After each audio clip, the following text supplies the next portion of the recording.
Okay, it looks like we are live. So, hello, Internet. My name is Justin De Witt. I am the Chief Creative Officer of Fireside Games, and I want to welcome everybody to the Castle Panic 5th Birthday Celebration Hangout. We've never done this before, so thanks for joining us, and well, let's get things started off the official way. I mean, after all, we're here to honor a very special guest, Castle Panic. So, without further ado, happy birthday, Castle Panic! Happy birthday to you! Happy birthday to you! Happy birthday, Castle Panic! Happy birthday to you! Yes, it's hard to believe, Castle Panic. You are 5 years old today. It's official. Who would have thought after all this time? 5 years. We were so nervous when you first joined us. You were our first one. We weren't sure what kind of parents we'd be to you or who you'd grow up to be, but we're very proud. You have so many friends now, and you've made so many people happy. I don't think we could have asked for a better day. So, congratulations, Castle Panic. I can't believe you're already 5 years old. Okay, so that's silly enough. I want to thank everybody who is watching this, and if you're watching it in the replay, hello from the past. But it'll be up on YouTube when we're done, so people can watch it for as long as they want to. Anyway, I want to say a big thank you to all our fans. We wouldn't be having this event if it wasn't for the fact that you people like this game. So thank you very, very much. It's been a heck of a ride, and we wouldn't be here without you. Our fans are great, amazing people. Not only do you have exquisite taste in board games, you are really neat people. Every time Emery and I go out somewhere and we meet folks, we bump into them, shake their hands, we are astounded by how cool people are, how much fun they're having with the game. The stories we get are always really interesting. People are shaking our hands and telling us how much they love the game, but then we also get stories about people who are doing things like, you know, my kid was shy and now he likes to play Castle Panic with friends that he's made. Or we've got a couple of people telling us their kids who didn't like to read much now really like to read and tell the story of the goblins attacking and stuff. So I'm really glad people are having fun with this game and using it in all the fun ways we were hoping they would. You know. So again, thank you all very much. Again, wouldn't be here without you. So thumbs up to you. You may see over my shoulder there's a hashtag up there. We are going to try and get that trending today if we can. It is # Happy B-Day Castle Panic, #, so you can tell I'm old, hashtag. The goal is to try and get that trending. So if you are a person who uses Twitter, feel free to throw that out there somewhere. We would love to get that going. Pop this up real quick. And whoops, hang on a second. I need to turn on Q&A. Hold on a second, folks. Let me figure out the button I need to push for that. Dun, dun, dun.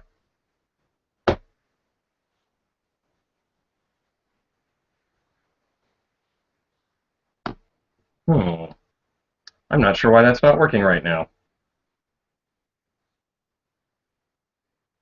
Well, that's unfortunate. How do I get it up? There's a button that I need to be pushing, and I didn't push it. Oh, darn. Sorry, everybody. I think I hit the wrong button.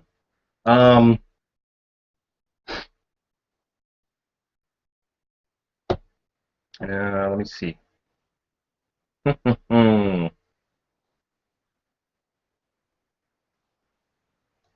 Well, I tell you what, I am going to, I don't want to stop the broadcast because I'm afraid that will end it and we'll have to start a new one. So, I apologize for that. I don't know if I can change that.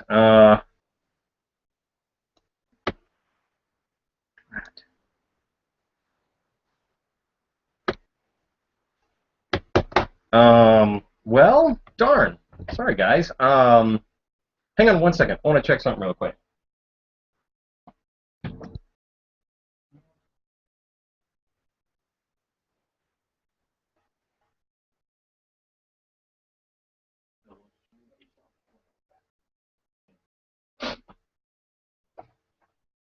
Sorry about that. Let me check one more thing. Maybe if we go here.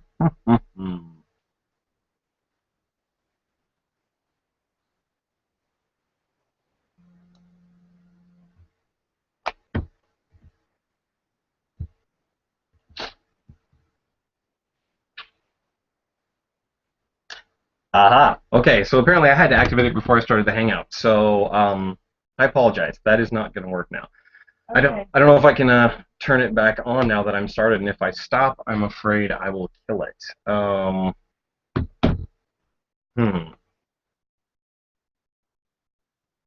Okay. Sorry, everybody. You're getting the technical stuff we thought we'd worked out, but I have to push the right buttons to make this work. Um, we could take questions on Twitter and Facebook, and you guys could feed them to me. Okay. That's I could feed it to you. Yeah. okay. Okay, let's do it I that think way. we may do that, and I apologize to everybody. I pushed the wrong button. It is entirely my fault. This is why I need to do more computer stuff. So if you want to ask a question, I think the best thing to be is going to be go to our Facebook page or our Twitter page and send us a link there. We've got a bunch of people online monitoring this, and we will just keep our eyes on that. Can So you give them our Facebook and Twitter? yes, the Facebook is quite simple. It's facebook.com/Fireside Games, and our Twitter is at Fireside Games, one word.com, and we will go from there. So in the meantime, I am going to talk a little bit about the history of Fireside Games. Let me pull this up.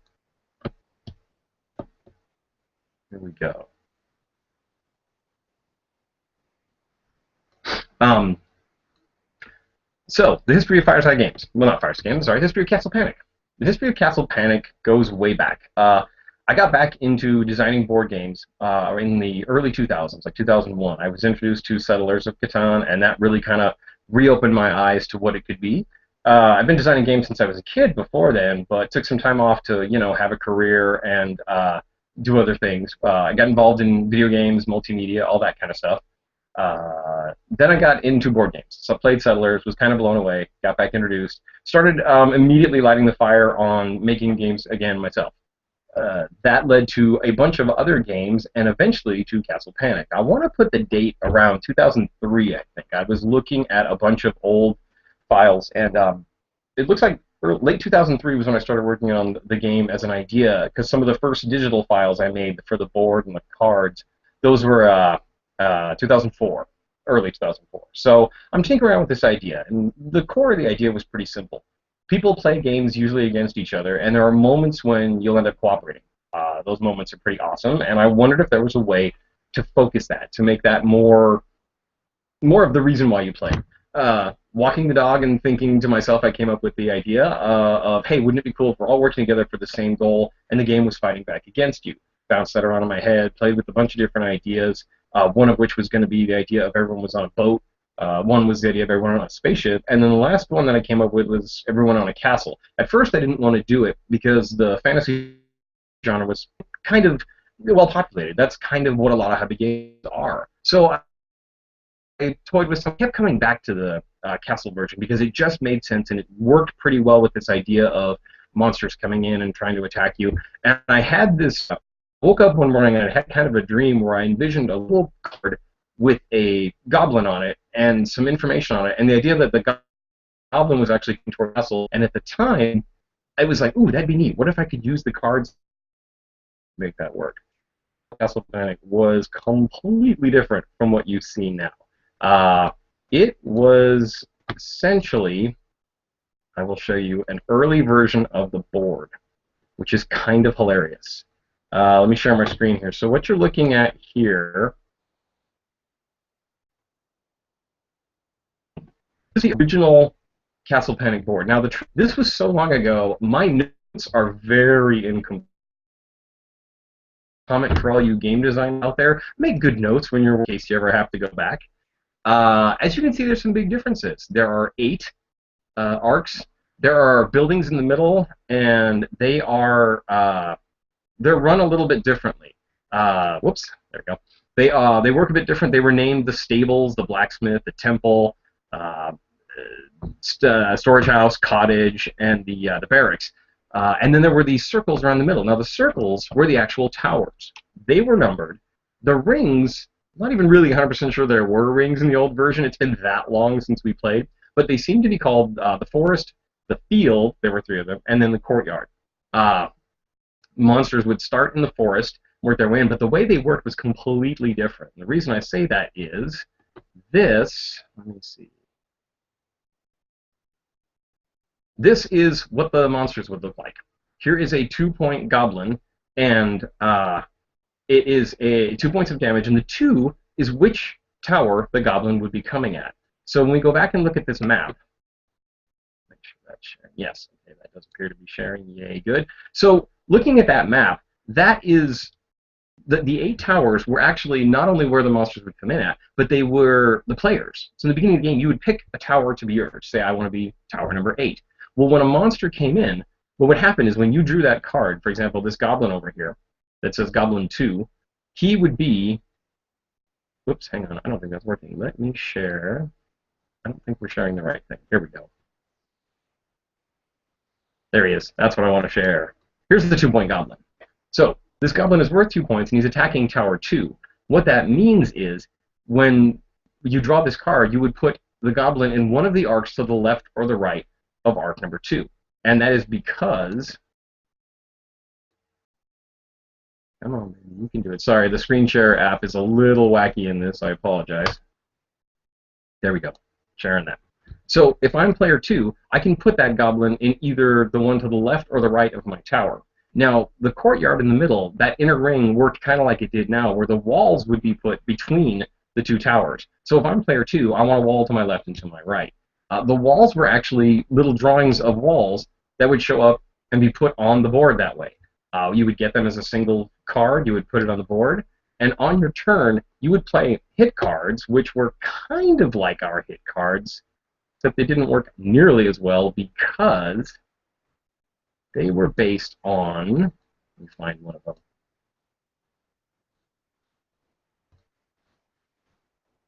Oh, I didn't put one out. The cards were based on this idea of knights and rings, essentially. So, I'm sorry, archers, knights, and swordsmen, but they had their own points to it. In other words, there'd be a 1-point knight, a 2-point knight, a 3-point knight. Same thing with archers. The rings didn't matter. You could play anything you wanted. You just drop these cards down, playing, I'll use my 4-point knight over here and my 2-point swordsman over here. But the problem being, the monsters didn't correspond to any rings. You were just playing things anywhere you wanted, as long as it was the arcs that were coming at your tower. So you'd be essentially trying to defend your own tower, because you couldn't attack monsters in another arc unless you had a special card that we called the Marksman that let you do that. Monsters would be drawn from the deck of monster cards, just like that goblin you saw, put wherever their number was, and then they would move towards the castle and attack walls. Some of the monsters had a target on them, like the barracks. If they got in, that's what they would destroy. The other monsters randomly destroyed whatever they hit. Players didn't trade. Like I said, you were free to play any card as long as it worked in your arcs that were on either side of your tower. To summarize, it was a mess. It was a huge mess. It didn't work at all. The design was weird and clunky. We ended up with players... I don't think we finished that game, actually. We stopped partway through, and I went back to redesign. I was really bummed, because I had in my head this vision of this neat cooperative tower defense thing, and it just wasn't working. So we decided to bail on that, and instead I went back to the drawing board, took the specific buildings out of the middle, replaced them with little wooden cubes, which actually looked a lot like this. Basic little wooden cubes, right from like a Hobby Lobby kind of place. The players played as one of those cubes, and that way, when a monster got in, if it destroyed your cube, you were out of the game. In the very first version, you only lost if all the interior buildings were destroyed. Actually, a lot like the final game. So that didn't work either. Part of it was because people were too selfish. They were too concerned about defending their tower versus the team, and the card play was still really, really messy. So again, very disappointed. Wasn't sure if this was going to work at all. Went back to the drawing board and put it away. This is also way back in the early days when it was just a hobby for me. So that meant I was working on weekends and evenings, and that was about it. So I would work on Castle Panic once or twice a month, maybe. Along with some of the other games I was working on. It was totally just a hobby. The first version, after that version went in the trash, unfortunately. I don't have that version. It was so bad. The next version started becoming much more evolutionary. I brought in the idea of the rings being color-coded. I brought in the idea of the hit cards matching those rings. We moved the numbers to the outside of the board and used a die roll to generate where they came in at. I also, if you notice, that original board had 8 arcs. I brought that down to 6, which worked way better. Also took the players out of the game. That was one of the biggest things. Take away the physical presence of the players, make it an abstract, high-level game, and you get a whole different play experience now. So that was a big thing. It was originally done on the back of a pizza box, which was kind of fun. I just got some colored pencils, marked out my rings and arcs and all that. Very sloppy, very hand-drawn. And then we put the pieces in the pizza box, so it was all convenient. It would close it, and we'd take that to our friend's house. And it was fun. We liked where it was going. It had a lot of things that didn't work yet and needed a lot more tweaking, to put it mildly. And then, unfortunately, one night a large bottle of soda was spilled on the poor pizza box, and it was pretty much ruined. But that was okay. We'd made some changes to things that I felt I'd go ahead and redo it. So I went and got another piece of cardboard, and this time I got really fancy. I took a sheet of paper, glued that on, and then used colored pencil to make it. And that is the prototype we have here. This is the very old-timey one, as you can see, very fancy. It's on the back of a piece of cardboard that I got mailed to me that I sliced up and cut up so it would fit in a box so I could take it places. You can see we had a bunch nailed down, though. The swordsman, knight, archer ring, the forest, the numbers, the colors. We had a lot of the basics working, but if you look close, you can still see the circles on the board for where the towers were going to be, because I was still playing with that idea of towers on the outside. Once we moved towers to the inside and stuff, things got a lot better. One of the kind of fun things was then, being a graphic designer as my background, I couldn't help but make cool pictures. So I took little pieces of cardboard, you can see that, and I made a brick wall with a picture of an actual brick wall on it. That was our wall that was put in between. That was fun and all, and it worked. And like I said, we had the wooden cubes. It was getting this three-dimensionality to it all of a sudden that was kind of fun. But the flat walls were boring. And because we weren't ready to produce this game yet, we were just experimenting. I decided to go ahead and make fancy pieces. So I went to the hobby store, and I found little bricks. These are, you'd find them in like the hobby section for either model railroads or doll houses. They're actual little, I'm not sure if they're really brick material, but they sure feel like real bricks. And they're adorable and cute. So I took those and some drywall spackle, and I made walls. These are real brick walls that were in the game. They're super light, but they're very real. You could throw this at someone and it would hurt. So we had these for a while, and we always thought, oh yeah, let's make 3D walls. That'll be great. Later on, when things got real and we started talking about production costs, we realized that there was no way we could do that. Not for an indie game like this. That was just too expensive. This is way before Kickstarter and stuff. This was our hard-earned money going into the game, so that didn't work. So that we played that way for a long time. That was the prototype. We worked out a lot of the rules. We got a lot of the concepts down, like the boulder was coming in, the way monsters had effects, so you would get more than just a monster. You'd have something that would mess with your gameplay. Balance was constantly an issue, trying to figure out how many monsters, how many boulders, how many cards did you have. Cards away from that idea of like different powered levels of like knights and a 3-point knight, etc. Those are all gone, and they were all standardized, and it just became much, much simpler. There's a lot to be said for removing things to make something better. That was a great example of that. There were lots of clunky bits that just didn't make the game play any better. We moved on from there. And one of the tricks we did is we wanted to have it so you could damage monsters. In that very first terrible game, monsters were an all or nothing when it came to damage. They just reset back to their full health. Excuse me. And monsters ranged from 1 point to 4 points. Well, depending on the type of monsters. I think goblins technically went from 1 to 3, and trolls went from 2 to 5. And damaging them was weird. You couldn't really track it. In the first game, you just played every card you could to kill something. Later on, we wanted to be able to damage them, which led to the problem of how do we track the damage. That went from putting pennies on them to show damage, taking pennies off to show damage.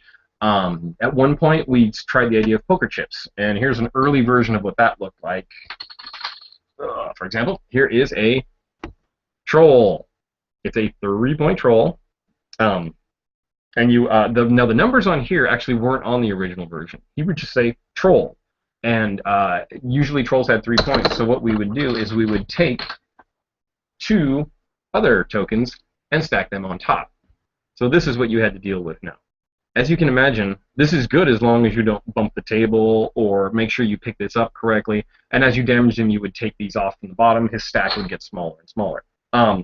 It worked, but it wasn't elegant, and it was very easy to have, the cat jump on the board or somebody bumps the table and the whole game gets discombobulated. So we came up with this idea of numbering them and trying to rotate, and that's where this came in. So you can see your troll starts at 3, then he goes down to 2, and then he goes down to 1. This will be very familiar to everybody, and then he goes away.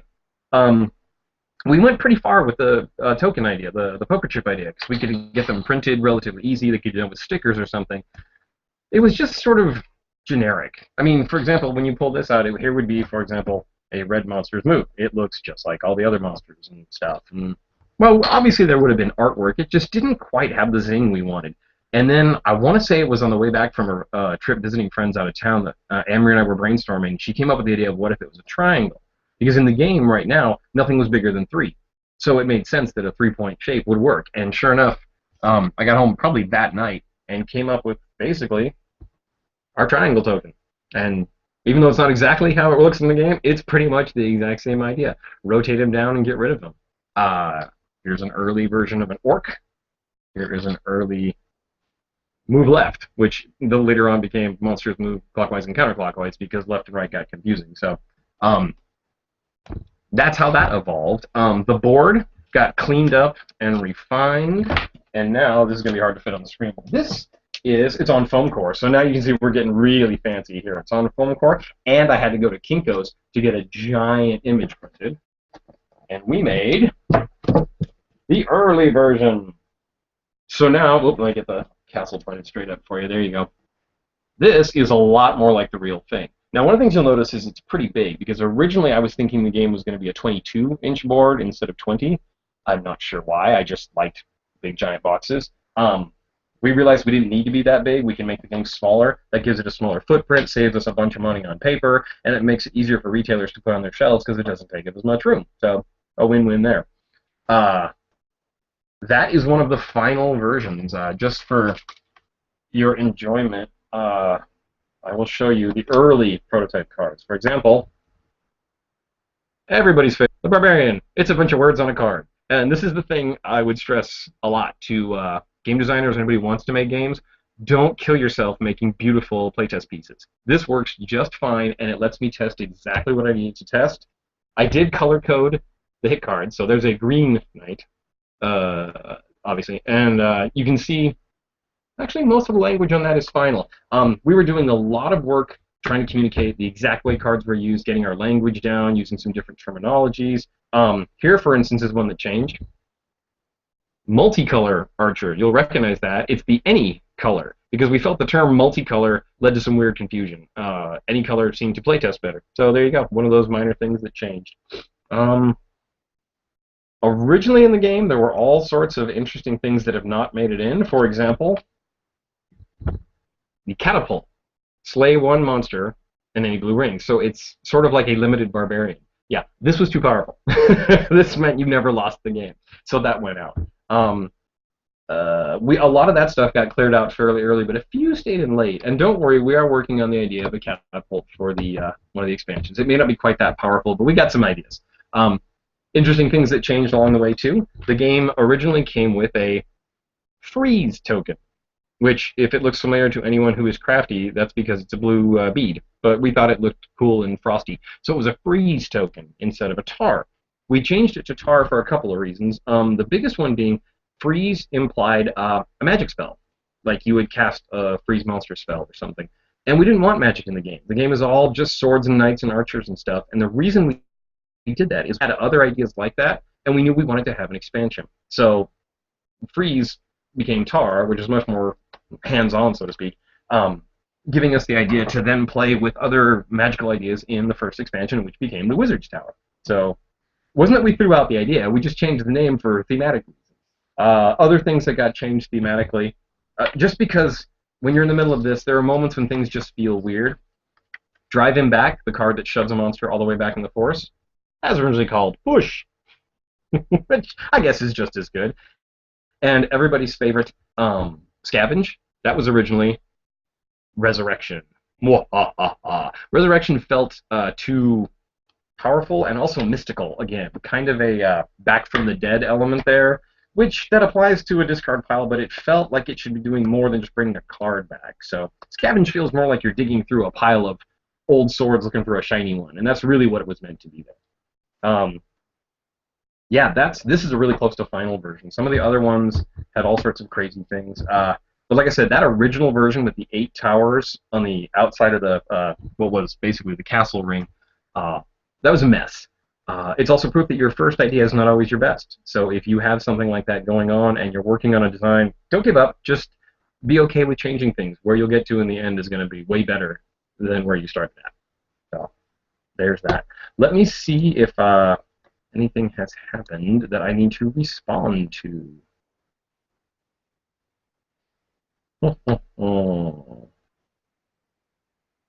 button, guys. That's kind of what I do. It's sort of my job.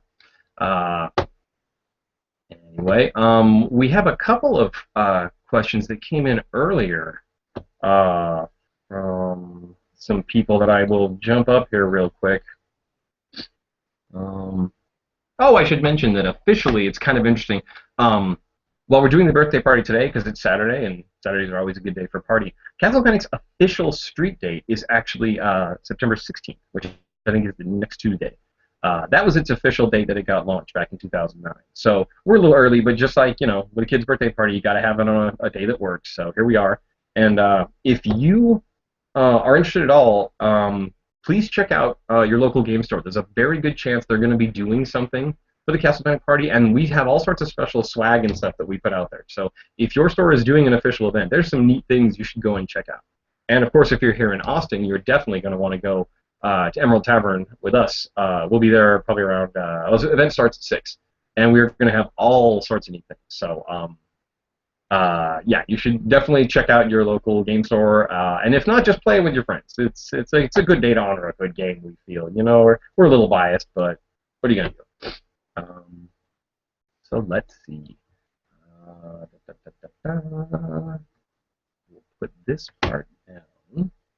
So one of the questions I get a lot, and here's another one that came in, is how long did it take you to design Castle Panic? I kind of just went over that, but basically. Depends on how you want to think of designing it. I started the idea probably in the very early 2000s, and then really it became something I wanted to work on in 2003. I'd done a couple of other games in between, taken them to various degrees of finished, and then they kept popping up. And again, it was a hobby. I had a day job. I had weekends and evenings, and I would work on Castle Panic for maybe a few days. We'd play it on the weekend, and I'd put it away for a month, 2 months, and we'd play it again later. So between somewhere late 2003 and then we released in 2009, yes, that's how long it took, but it wasn't like I was working on it every day. I officially started working on it full-time when I left one of my last multimedia jobs. We incorporated the company in 2008, and I pretty much started working full-time on the game then. That was late 2008. Well, mid, actually. So there were several months of very intense work, but we had a pretty good game at that point. There was a lot of rules we'd already worked on. It was the refining that took a while from there. So cranking away on that was lots of fun. Let's see what else is going on here.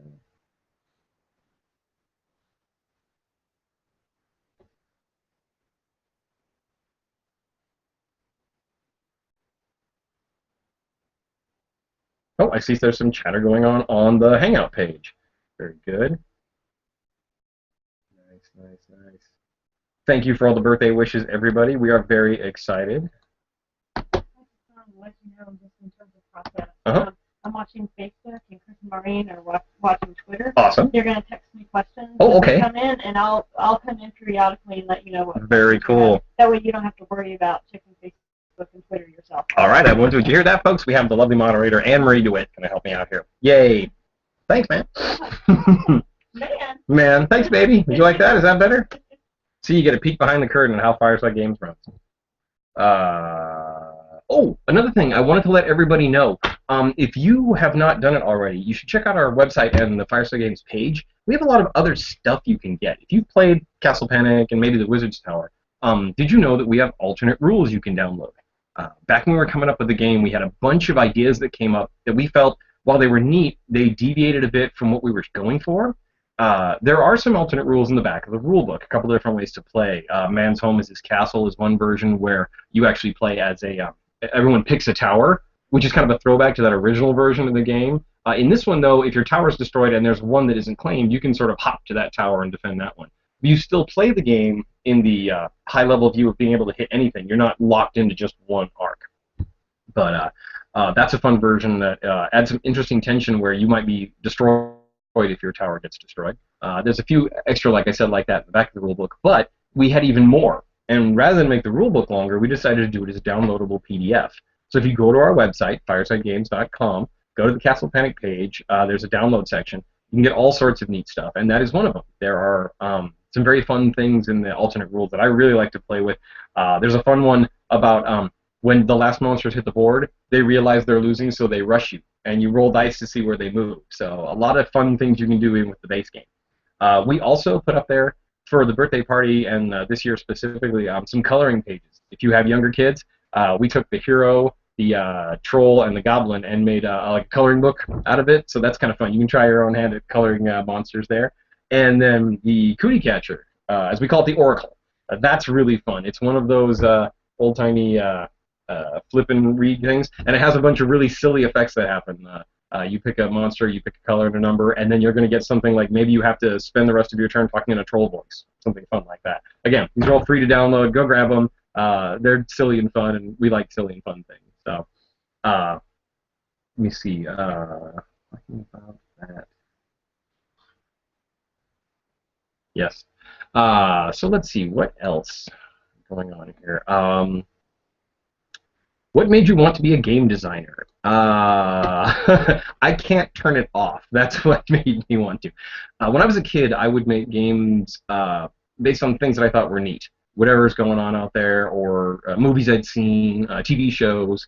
I was inspired, and I would want to make games. And I found really quickly that maybe I could go to the store and buy a board game based on a show or whatever, but they were never what I wanted. You know, this was back in the 70s. This was Milton Bradley, Parker Brothers, that kind of thing. Most of them were some sort of roll and move or spinner-based thing, and they never had the theme I wanted. I always wanted to do whatever the movie had as its cool thing. So I was constantly tweaking things. I made my own version of Stratego when I was a kid, just because I wanted to. I made ones based on a couple of cool movies and things. And then as I grew up, I decided to, like I said, get into multimedia and video game, and then I came back to it in 2000, 2001. It really just lit that spark again. When I played Settlers, it was kind of mind-blowing, and oh my gosh, games have grown up so much, and look what we can do.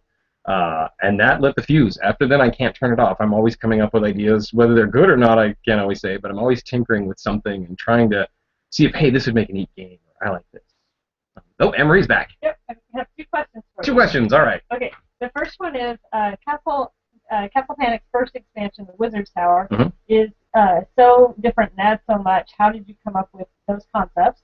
And follow-up question, are you planning any more expansions? Ah, okay, good. I knew that one was coming. Excellent. All right. So yes, in case people couldn't hear that, the question was Castle Panic's first expansion, the Wizard's Tower, is very different. Adds a lot to the game. How did we come up with that and stuff? Well, this goes back to a little bit more of a strategic plan. We knew that when we made Castle Panic, it was a gateway game, as we called it. It was very easy to get into. It's quick to learn, quick to teach.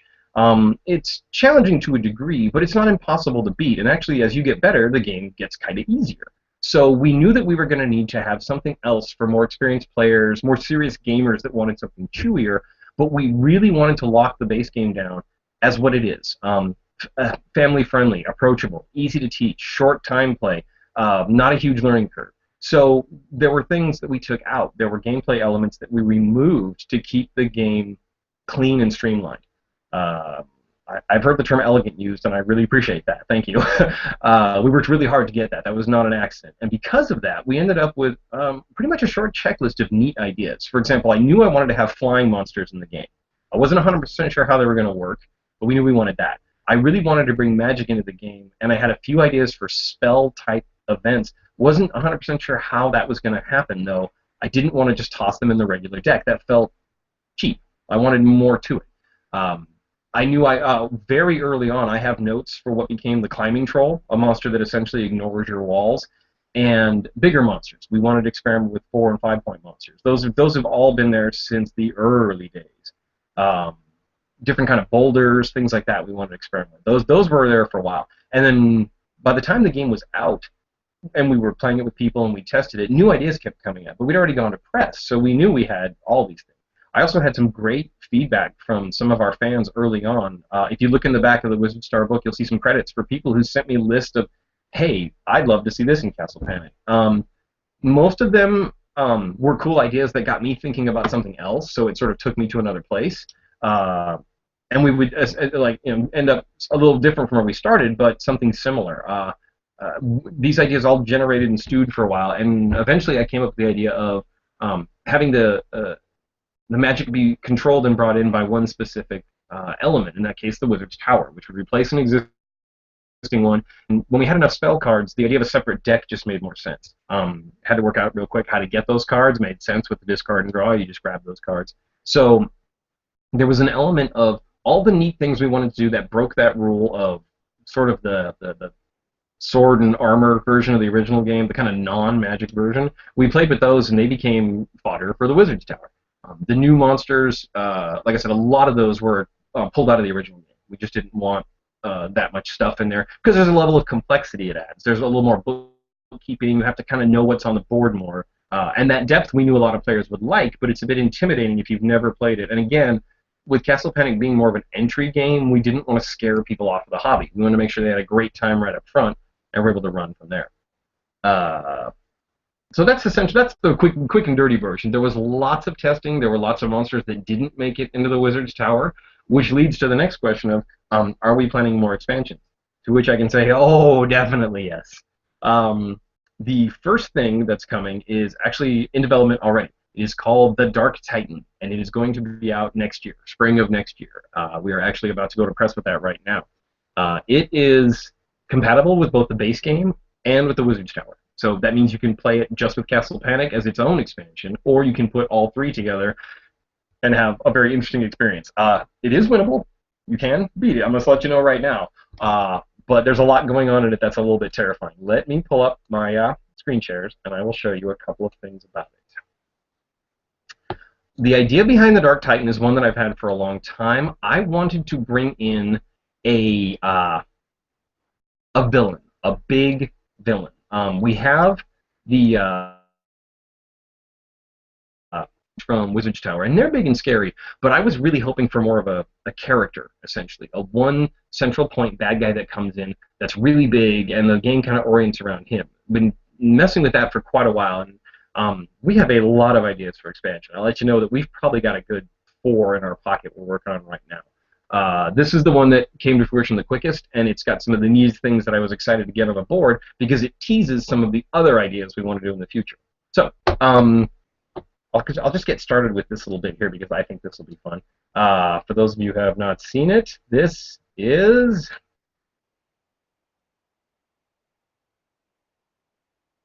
for the game that we're going to be coming out with. You may notice that A in Dark Titan is a little funky, and that is because it is the logo for the bad guy. His name is Agronok. Whoops, I'm pushing the wrong button again. Agronok is the Dark Titan. He is the one who... there we go. Come back up. There we go. He's the one who is going to come at you and make you wish you hadn't bought this expansion. Ha ha ha. Let me show you, briefly, the prototype. Since it is about to go to press, we don't have final art yet, but we do have a bunch of fun things we're going to do to you. Let's just start with the big guy himself. This isn't final, obviously. Everything I'm about to show you is just prototype. It's rough. It's been banged up. I believe things have been spilled on this. But this is what you'll be facing.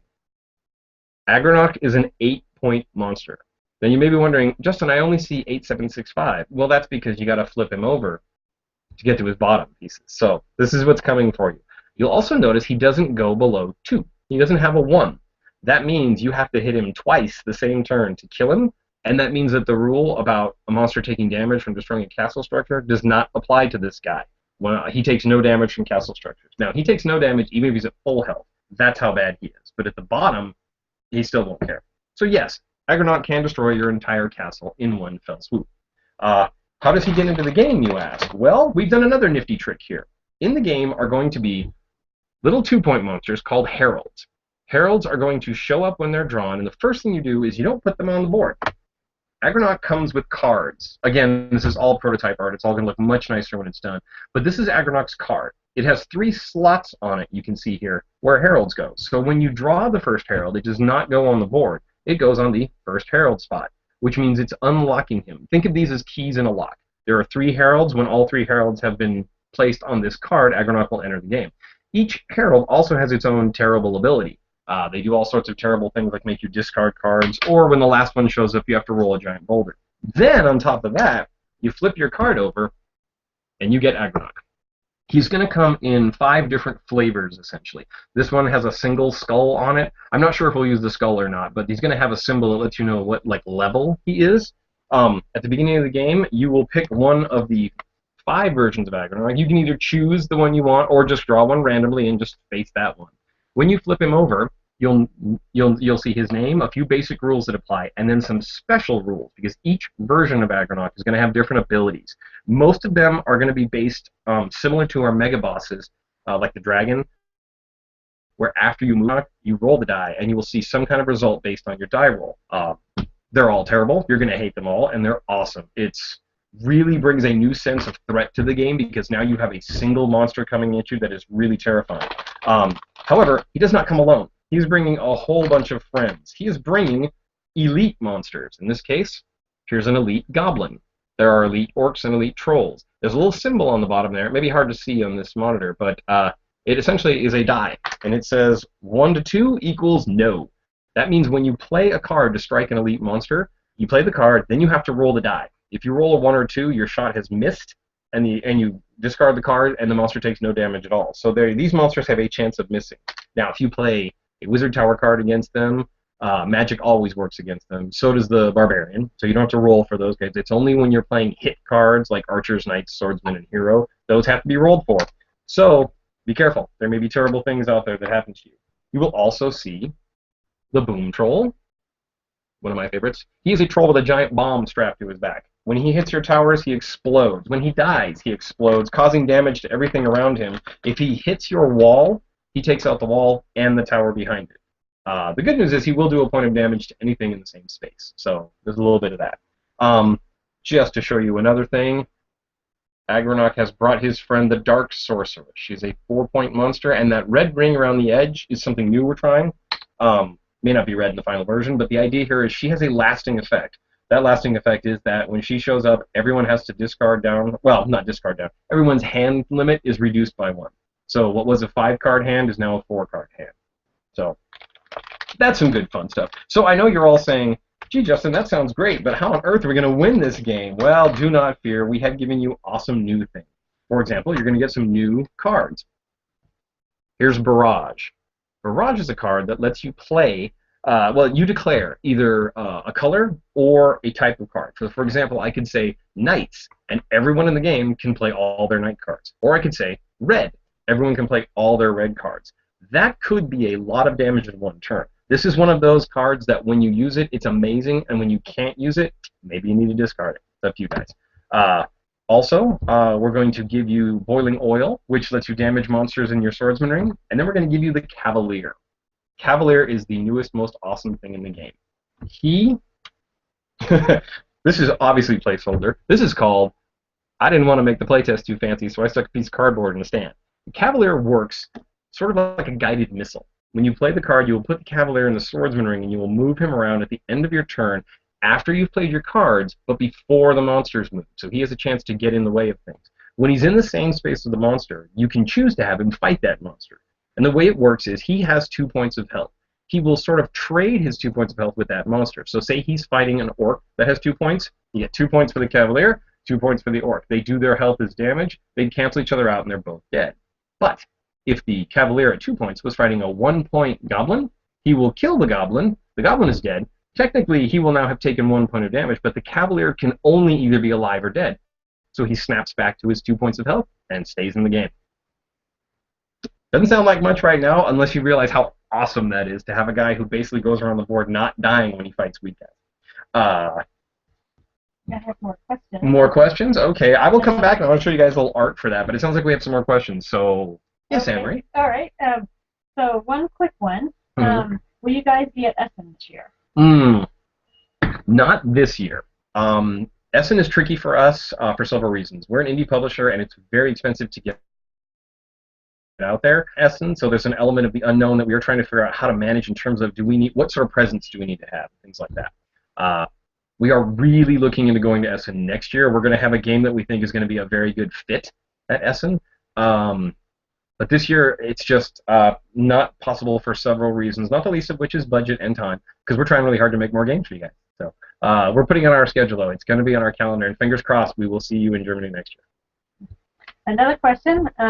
Can you tell the story of how Castle Panic appeared on tabletop and any other tidbits about that experience? Oh, okay. Yes, we get this one a lot. That story, I actually had to go back a little bit because Will Wheaton actually played Castle Panic years ago.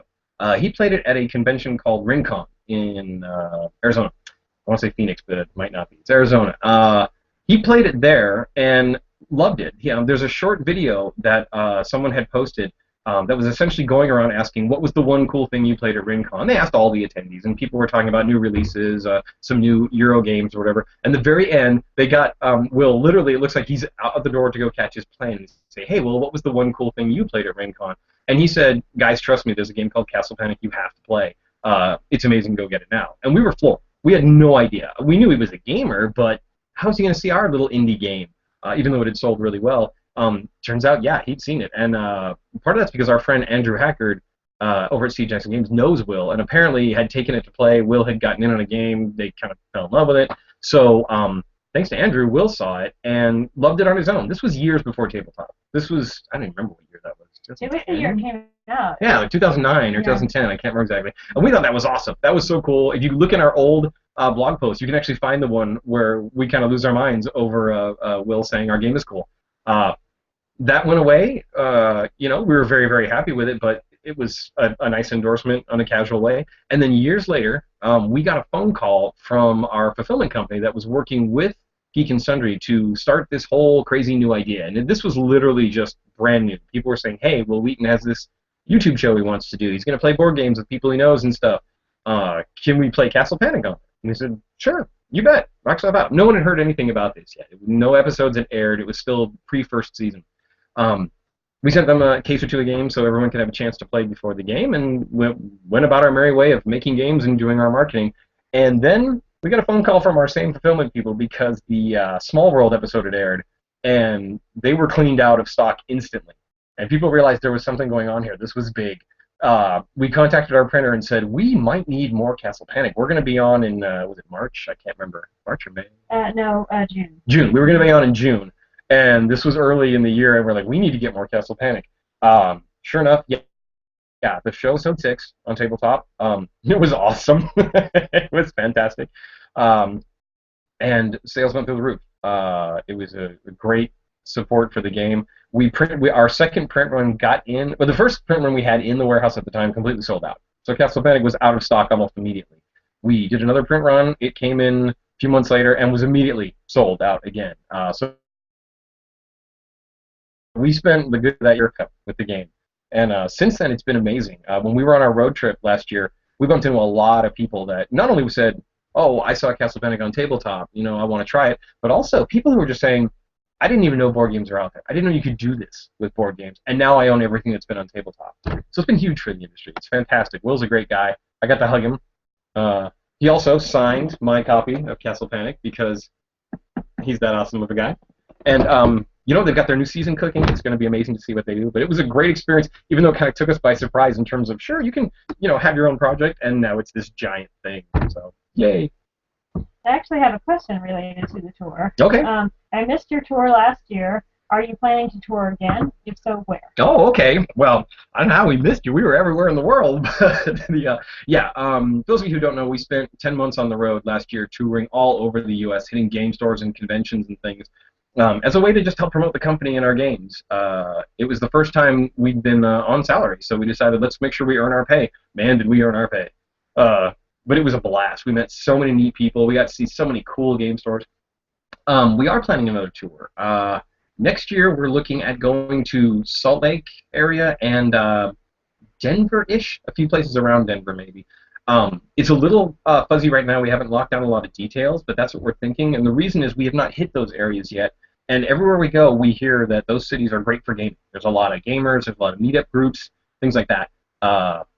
So yeah, we are definitely doing another tour sometime. That one will probably be several weeks. I don't think we'll be on the road for another year. That's a rough way to run a company, but we will definitely be out there for a few weeks, and we'd love to see you. Please come out. If we go to these events, it's usually Anne-Marie and I myself at these events. So come say hi to us. I'll sign anything you want to sign. We'll tell stories. It's all good. It's a really fun thing, and your local game shop gets a big boost out of it too, because it's kind of a neat thing to have us show up and do things. So yeah, we'd love to go out there again. I have another question for you. Come in. I see the Master Slayer belt behind you. I got it signed by being the Master Slayer at Gen Con one year, but I understand it has been officially retired. How did that come to be, and will you have something like that for future appearances or future games? Nice. Yes. So behind me in the corner here, next to our unicorn, is the Master Slayer belt. Let me hold it up. People haven't seen it. This was an awesome, awesome thing.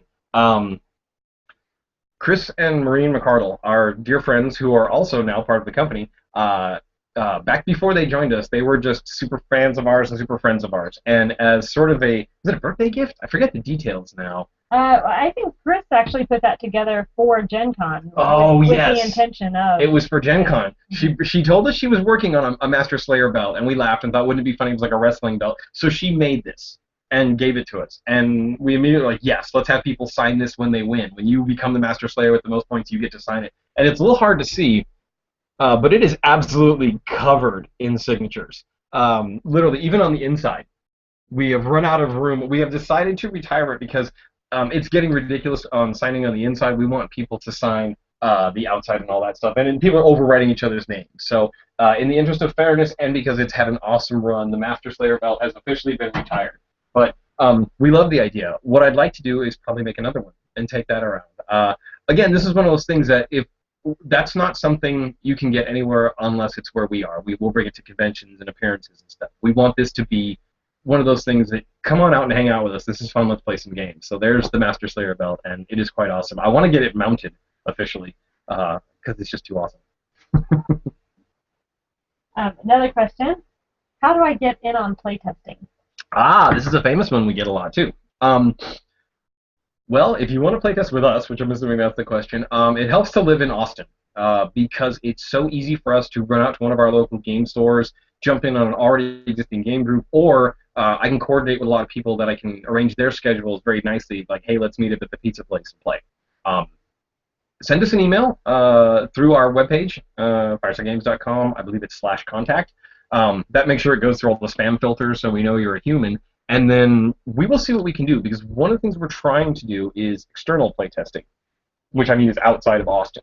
The hard part is, depending on the game and where we're at, we playtest and revise very quickly. So if I were, for example, to send you sort of a print-and-play version of the game, you would print it out and play it. I almost guarantee you, by the time it's on your table, I've changed 6 of the rules and 10 of the pieces.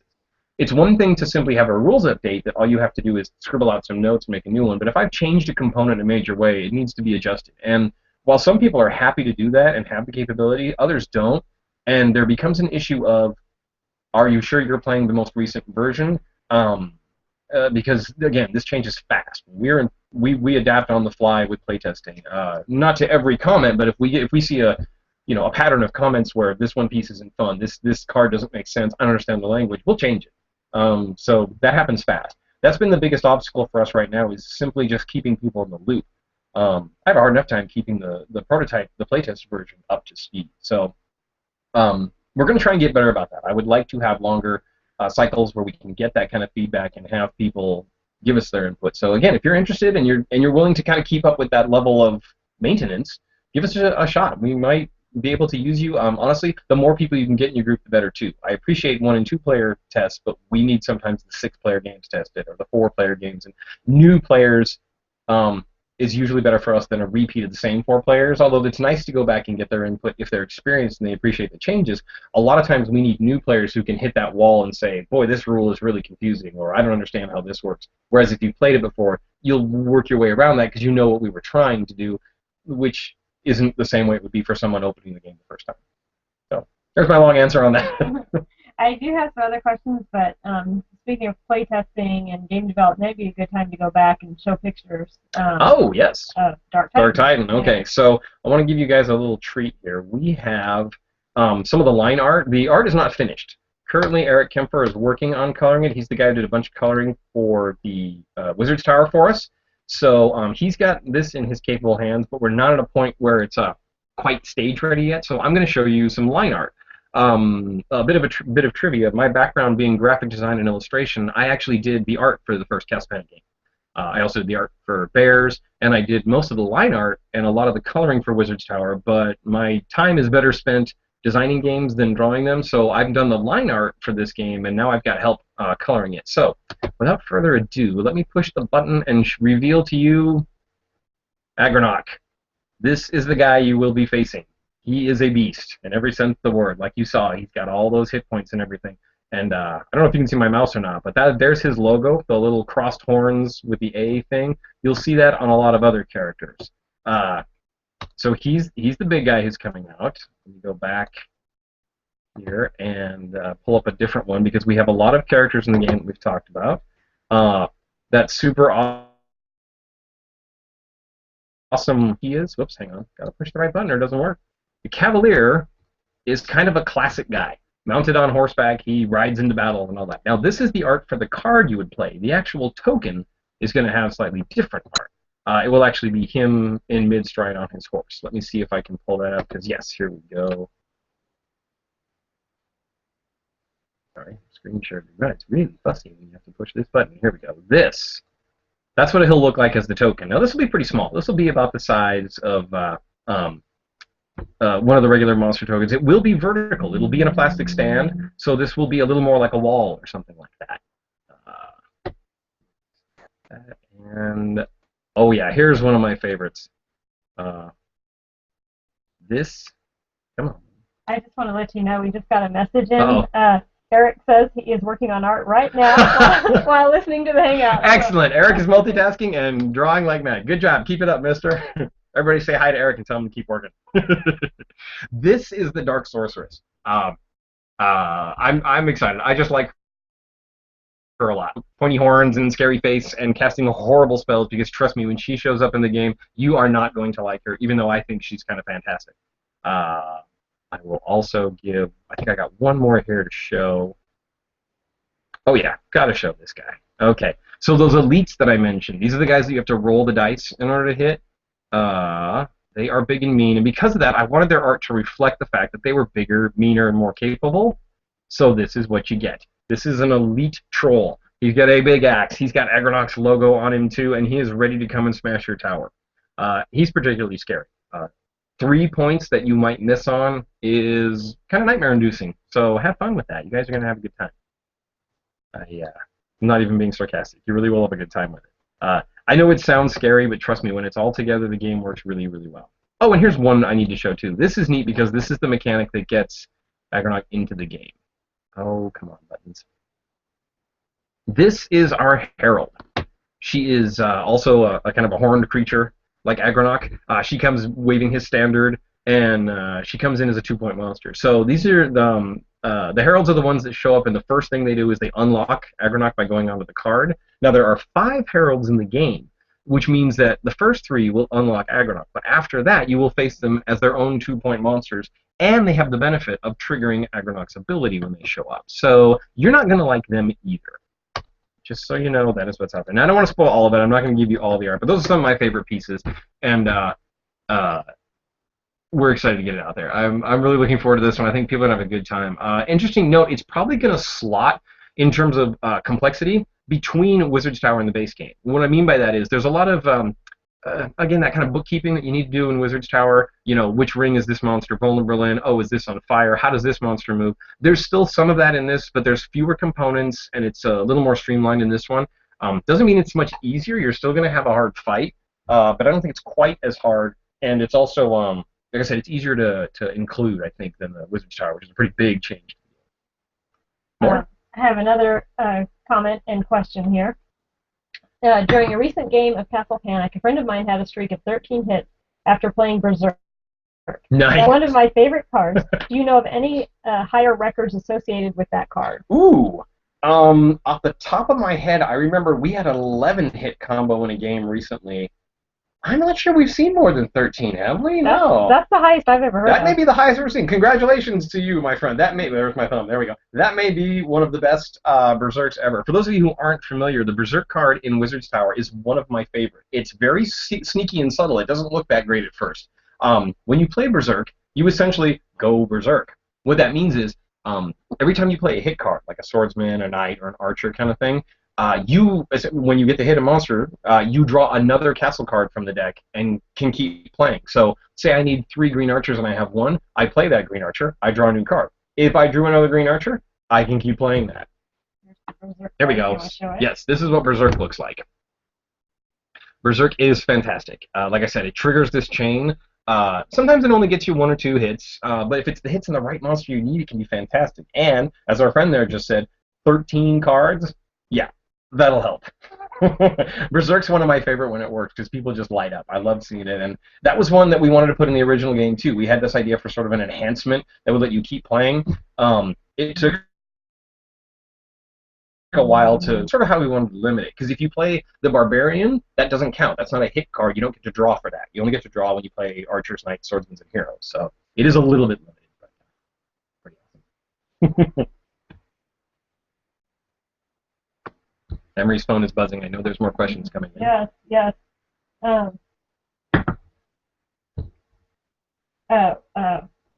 One of our longtime fans, Kai Terrell, said that if you set up a playtest site for all of your playtesters, you can keep the rules up there.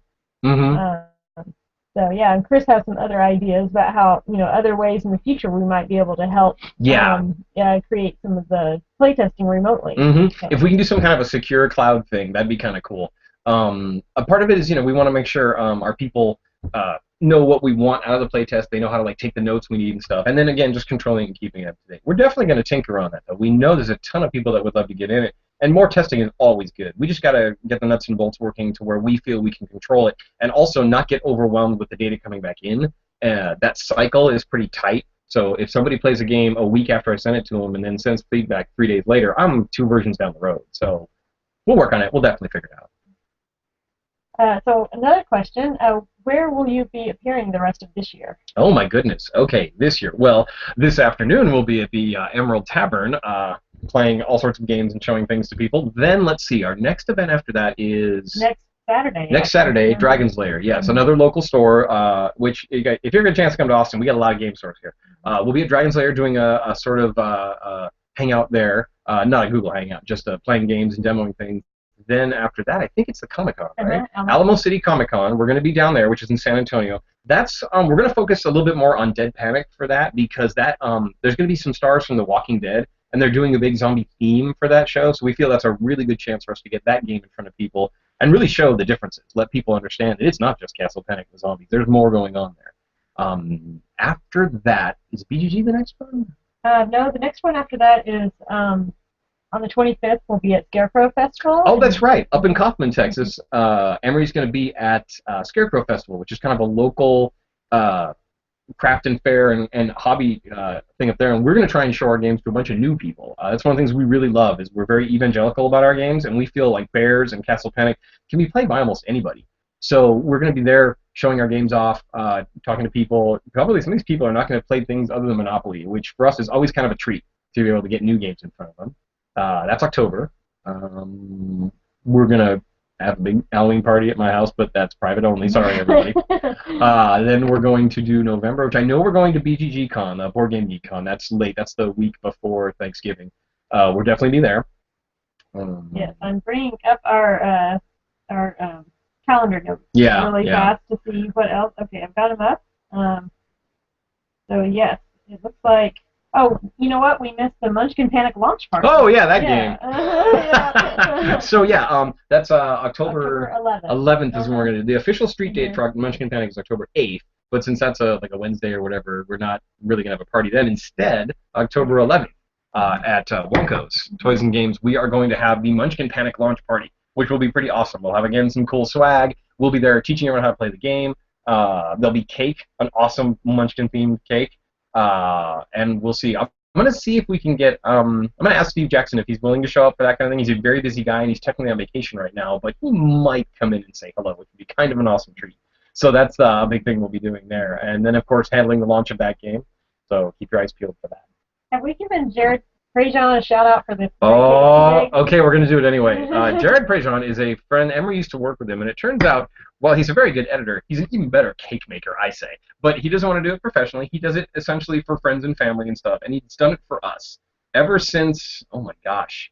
At the launch of Castle Panic? No, it wasn't Castle Panic. It was the next, right. I know we did it for Bloodsuckers and from then on out, and all sorts of events and parties. He's been making these cakes for us. If you haven't seen them, go on our website and search on some of our events. These cakes are ridiculous. We're not talking like a sheet cake with some pretty colors on it. We're talking 3D structures made out of things like Rice Krispies and stuff, and edible bits that you can have. He had lights and dry ice coming off of one. The Bloodsucker one, it's got like red blood icing and dry ice flowing out all over. So I just remember his first cake was for the first birthday party of Castle Panic. That's right. We did a 1-year party for Castle Panic, and he made an awesome one. You know what? Hold on. I can pull up a picture of that real quick.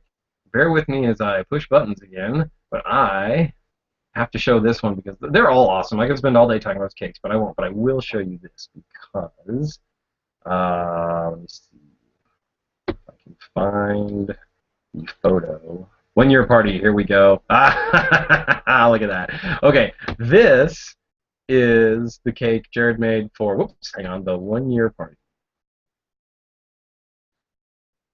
There we go. So, as you can see, it's got trees all around it. Those trees are actually ice cream cones upside down that are frosted. The board is represented in a 3-tiered cake like that, and then it's got the fondant walls and towers in the top. Here's a cool little detail. That black blob up front is a boulder. It was completely made of fondant, which meant it was edible. And then the sections of the cake were different flavors of icing, and I'm sorry, not icing, frosting on the inside. The filling, we had a lime for the green, which, believe it or not, was delicious. Blueberry for the blue, and then I believe a strawberry for the red. So everywhere you cut the cake had different colors inside. This is what he does, and he's outdone himself a ton. This is an old-fashioned cake. He's gotten way more adventurous since then. So he's making one for us tonight for the 5th birthday party. He'll make one for Munchkin Panic. So yeah, if you ever get a chance to come to one of our things and Jared's made a cake, you're in for a treat in both sense of the words. They taste awesome, too. That's the best part.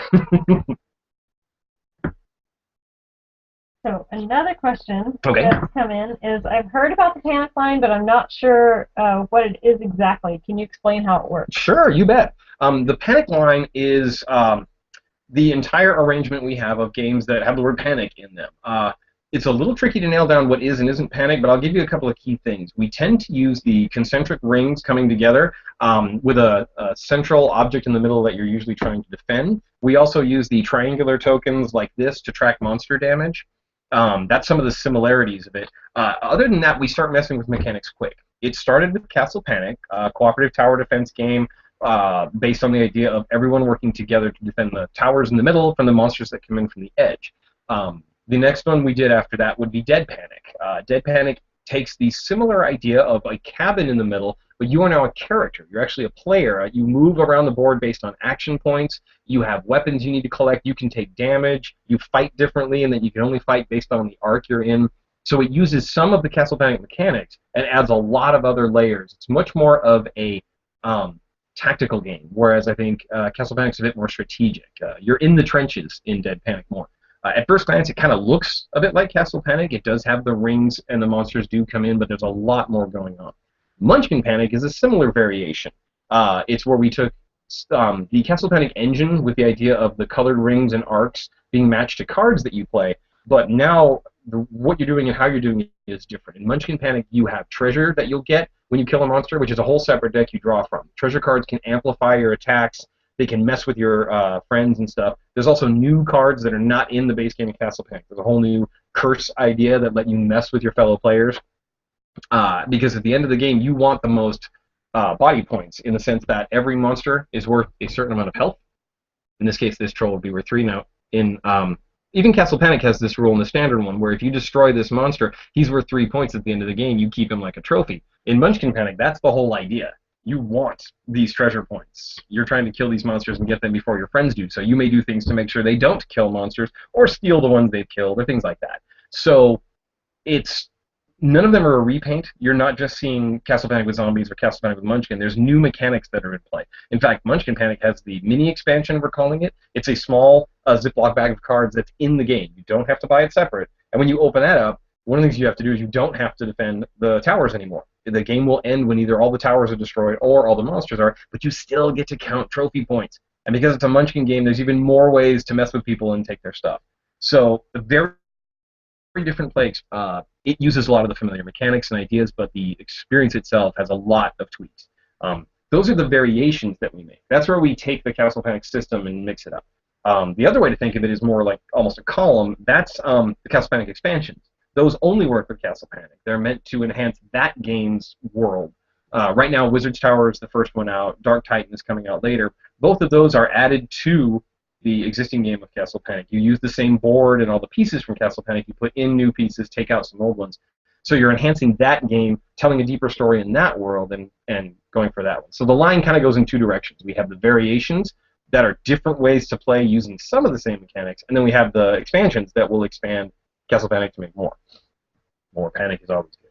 But that's the quick overview of the line, as we call it, the Panic line. So I have another question that's come in, probably prompted by the mentions of Munchkin Panic. Ah, yes. Someone is wondering, what is your relationship to SJ Games, to Steve Jackson Games? I see you guys with them quite a bit, and was wondering about how that all works. Relationship. Yep. It's all done with bribes and horrible, horrible amounts of fat stacks of cash. No. The truth is, I worked for Steve Jackson Games years ago. When I left a job working for the state, when I was really getting into design, because I got an opportunity, I met Phil Reed, their COO. I just met him actually through Yahoo board game group.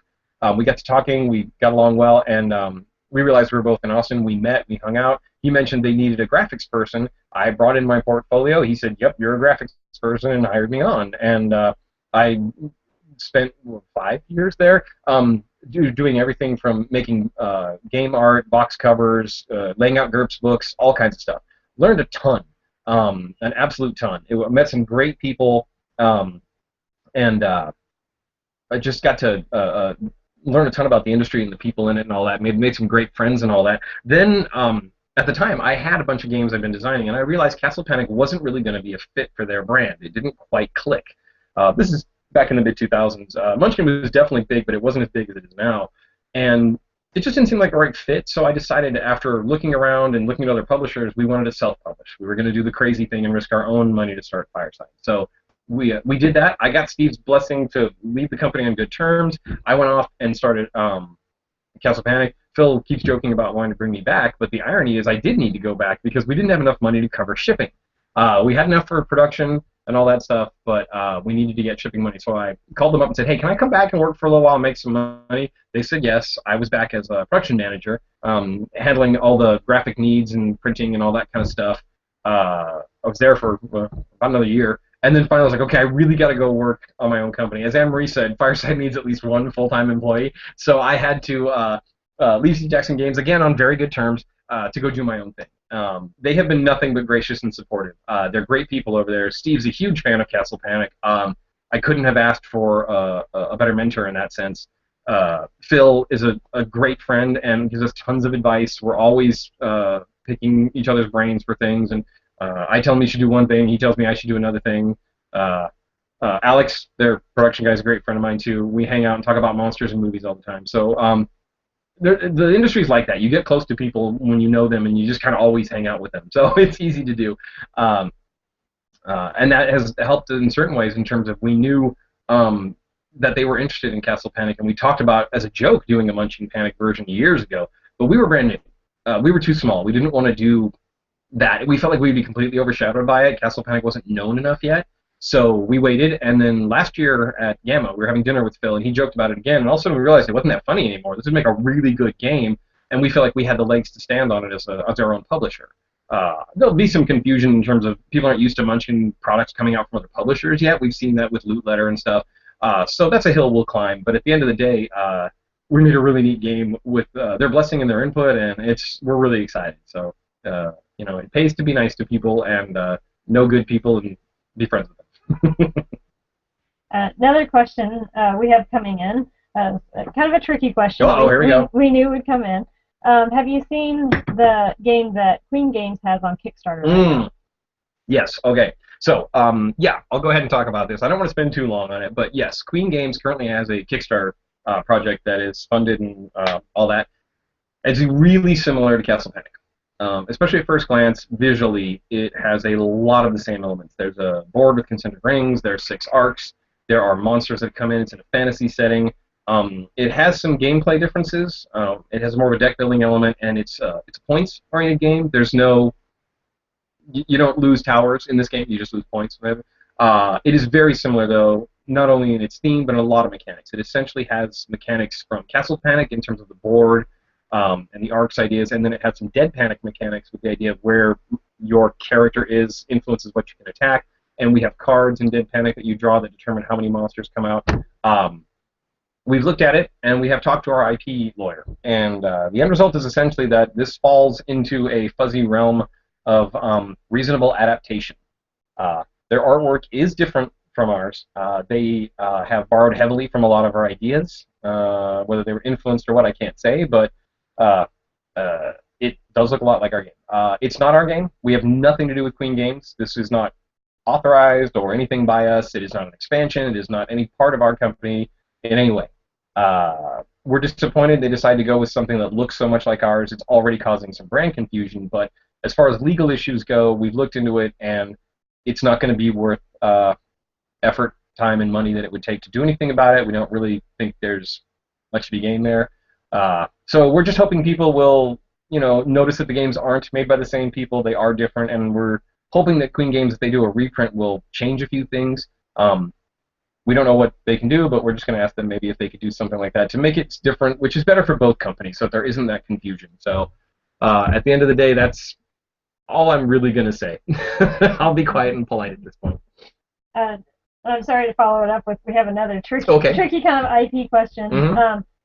This person says, I tricked out my game of Castle Panic with 3D printed towers, walls, fire tokens, and stuff from others' designs I found online. Have you heard of many people doing that, and have you seen any of those in person? Yes. We've had a couple of brief IP issues with that. The trick with that is we have to walk a fine line. We love our fans. We love the fact that people think our game is cool enough that they want to do that. Technically, that is a derivative work, which falls into a copyright area that we need to be careful of. While it's not on our schedule, we are probably going to make some cool 3D pieces down the road. I don't know when. It's not on our production schedule right now. We've talked about it, and we'd like to make sort of an upgrade kit for Castle Panic. It would be an official Fireside one.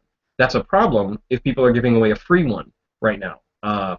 While the art is different in the sense that it's 3D, it's not 2D art, there isn't a direct copyright infringement there, but it is a work based on ours. That's where that derivative work thing comes in.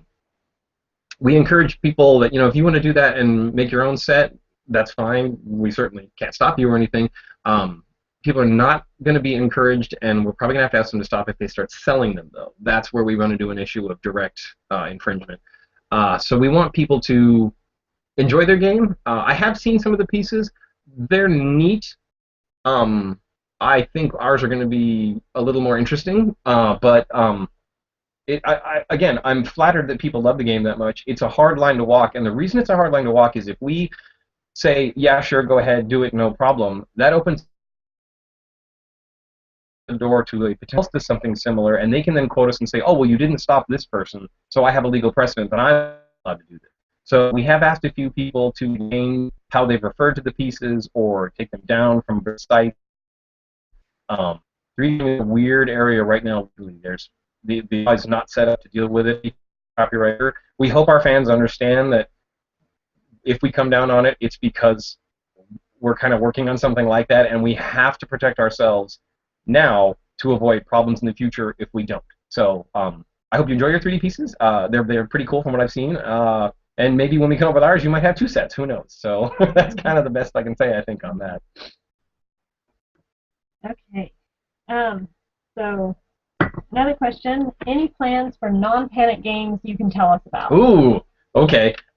First off, yes. The Panic line was always knew what we were going to start with. We have a lot of games in the pipe that are not Panic games. The problem is it's really hot right now, and we'd be silly to not move on that. And people want more Castlevania games, and I have a lot of neat ideas I want to give them. So we do want to keep moving on those. But yes, we have several non-pennant games in development right now. Anne-Marie is working on one. I am working on one. Hers is probably going to come out first because it's further along. We don't want to say that much about it yet because it's really early. Probably still, not. right? Okay. Okay. Short answer then I guess is no. We are doing new Panic games. I don't want to spoil anything because they're both in early playtest enough that if I tell you one thing, it might change in a month, and then there's confusion, and people are like, "Oh, it doesn't work the way I thought it would." So, yes, we have other things we're working on. Our plan is not just to be the Castle Panic company. We want to make a lot of other stuff.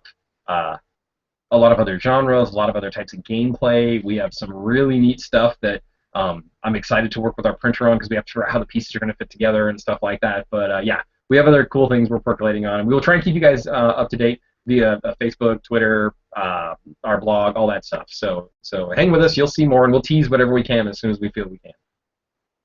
Another question, any plan for digital games? Ooh, any plan for digital games? Yes. We wanted to do it last year. We just couldn't. Combination of bandwidth and money and stuff. We are now looking at definitely early next year, probably pursuing Bears is the first one. We'll do a digital version of our dice game because it's a really good translation for a digital game. We'll kind of cut our teeth on that, we're thinking. Then we will be looking into a digital version of Castle. There's a lot of gameplay issues. My background is multimedia graphic design. I worked for video game companies for a while, so I'm very familiar with some of the challenges we're going to run into and how we're going to have to handle it, from everything from user interface to interactions with players.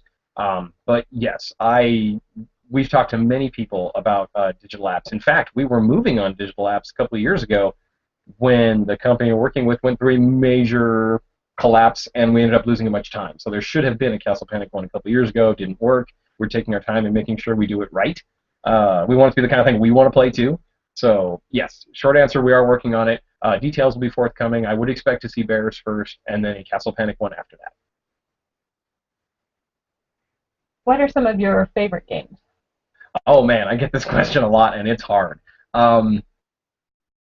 Favorite? Once you get into the industry and you start doing this as a hobby and a profession, it kind of changes, because for me, I have different categories of favorites. A lot of times it's whatever I was able to get to play right now, because a lot of times I'm working on my own stuff, so I play anybody else's game, that's fun. But I have a what I consider a sort of mental checklist of my go anywhere bag. It's a bunch of games that I can take and I can go play with anybody anywhere. If they're not a gamer, it doesn't matter. I will pull out something and you will play it and you'll probably have a good time. Because as I said, I'm very evangelical about gaming. I love taking someone who's only ever played Monopoly and thinks board games are dumb and having them play something, watching their eyes sparkle and their mind get blown and go, I want to do more of this. So some of my favorite games in that regard are things like Suro up there. It's a fantastic, light, easy tile-laying game. It's beautiful to look at, and you can grab it in like 5 minutes. Citadels is actually up there, too. That's another good one. These are easy to teach and easy to share, and I like playing them a lot. I don't even know how many times I've played Suro, and I still enjoy it. And a lot of it is that enjoyment I get from playing it with people who haven't seen it before. So that's a big thing for me. Personally, I like to try new stuff just to see what's going on out there, but I have a couple of ones that stick out to me. One of my favorites from way back when is Star Wars Epic Duels, which is a game that Milton Bradley put out in 2000, I want to say like 7, maybe earlier than that. Great game with these little plastic miniature Star Wars figures, and each figure has like a sidekick, and then you get little cards that you would play to fight them with a really simple bluffing system and a high-low fight and defense values thing, and you have health points for your guy. Came with a map, literally of just a square map that you moved your little pieces around, but the neat thing about the game is you could literally grab anybody from Star Wars that was out. Like, say you want to have Darth Maul go up against Darth Vader. You do it in this game. Grab the decks and fight. It's really elegant. It's a really fun way to play with the mythos, and the gameplay is really clean and simple. That one I really loved. It inspired me in a lot of ways to try new things. I still go back to it, and it's a good time. I love the theme and the idea of Arkham Horror. I've only finished a handful of games because it takes a long time and people forget the rules, and we spend a lot of time going through the rule book, and it's so fiddly, but I love the theme of fighting monsters and the corporation and all that. That's a great one. I'm also a big fan of Ink and Gold, which I think, yes, Ink and Gold is also up there. Great little pressure game. Again, easy to teach and take anywhere, but that's a fun one I'll play. It's hard for me to pick one, honestly. I play so many and I like so many different things that whatever the crowd wants to play is probably something I'm up for usually. We have a rules question. Let's do it. In the Wizard's Tower, can the hero hit flying monsters or only the archer? The hero can be played like an archer, so that means essentially, yes, he can hit flying monsters. And for those of you not familiar with Wizard's Tower, flying monsters in the game have a blue sky background, and they're different in the sense that when they're in the archer ring, you can hit them with an archer. When they're in the knight ring, knights don't work. They're flying monsters, so the knights and swordsmen cannot reach them. However, you can always use an archer. That means that my flying monster in the knight ring, if I have an archer that matches the color, I can play it and get a hit in on him there. Same with the swordsman ring. Because heroes can be played as if they were archers, yep, they can hit flying monsters. Another question. Mm-hmm. I have seen giant versions of some board games. Are there plans for a giant Castle Panic? I love you guys. Yes, not only are there plans, there's actually been a couple of examples out there. If you've ever been to the UK Games Expo, our friends over at Devium made one that's really neat, and we're using that as kind of an example. They've done it a couple of years now. They've learned a few things that work, a few things that don't. We're kind of learning from their experience. And yes, we are working on a giant Castle Panic one. We're hoping to have it ready to go next year. I don't know if it'll be a Gen Con or what, but we'll work something out.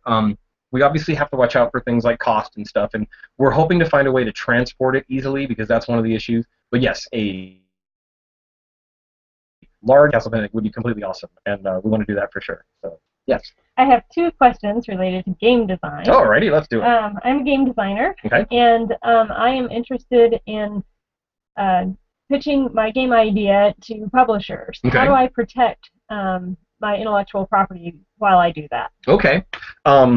Good question. Our example with Queen Games shows an unfortunate issue in the hobby in that you cannot copyright game mechanics. If someone takes your art or your logo or your name, that's a regular case that a court would be happy to see.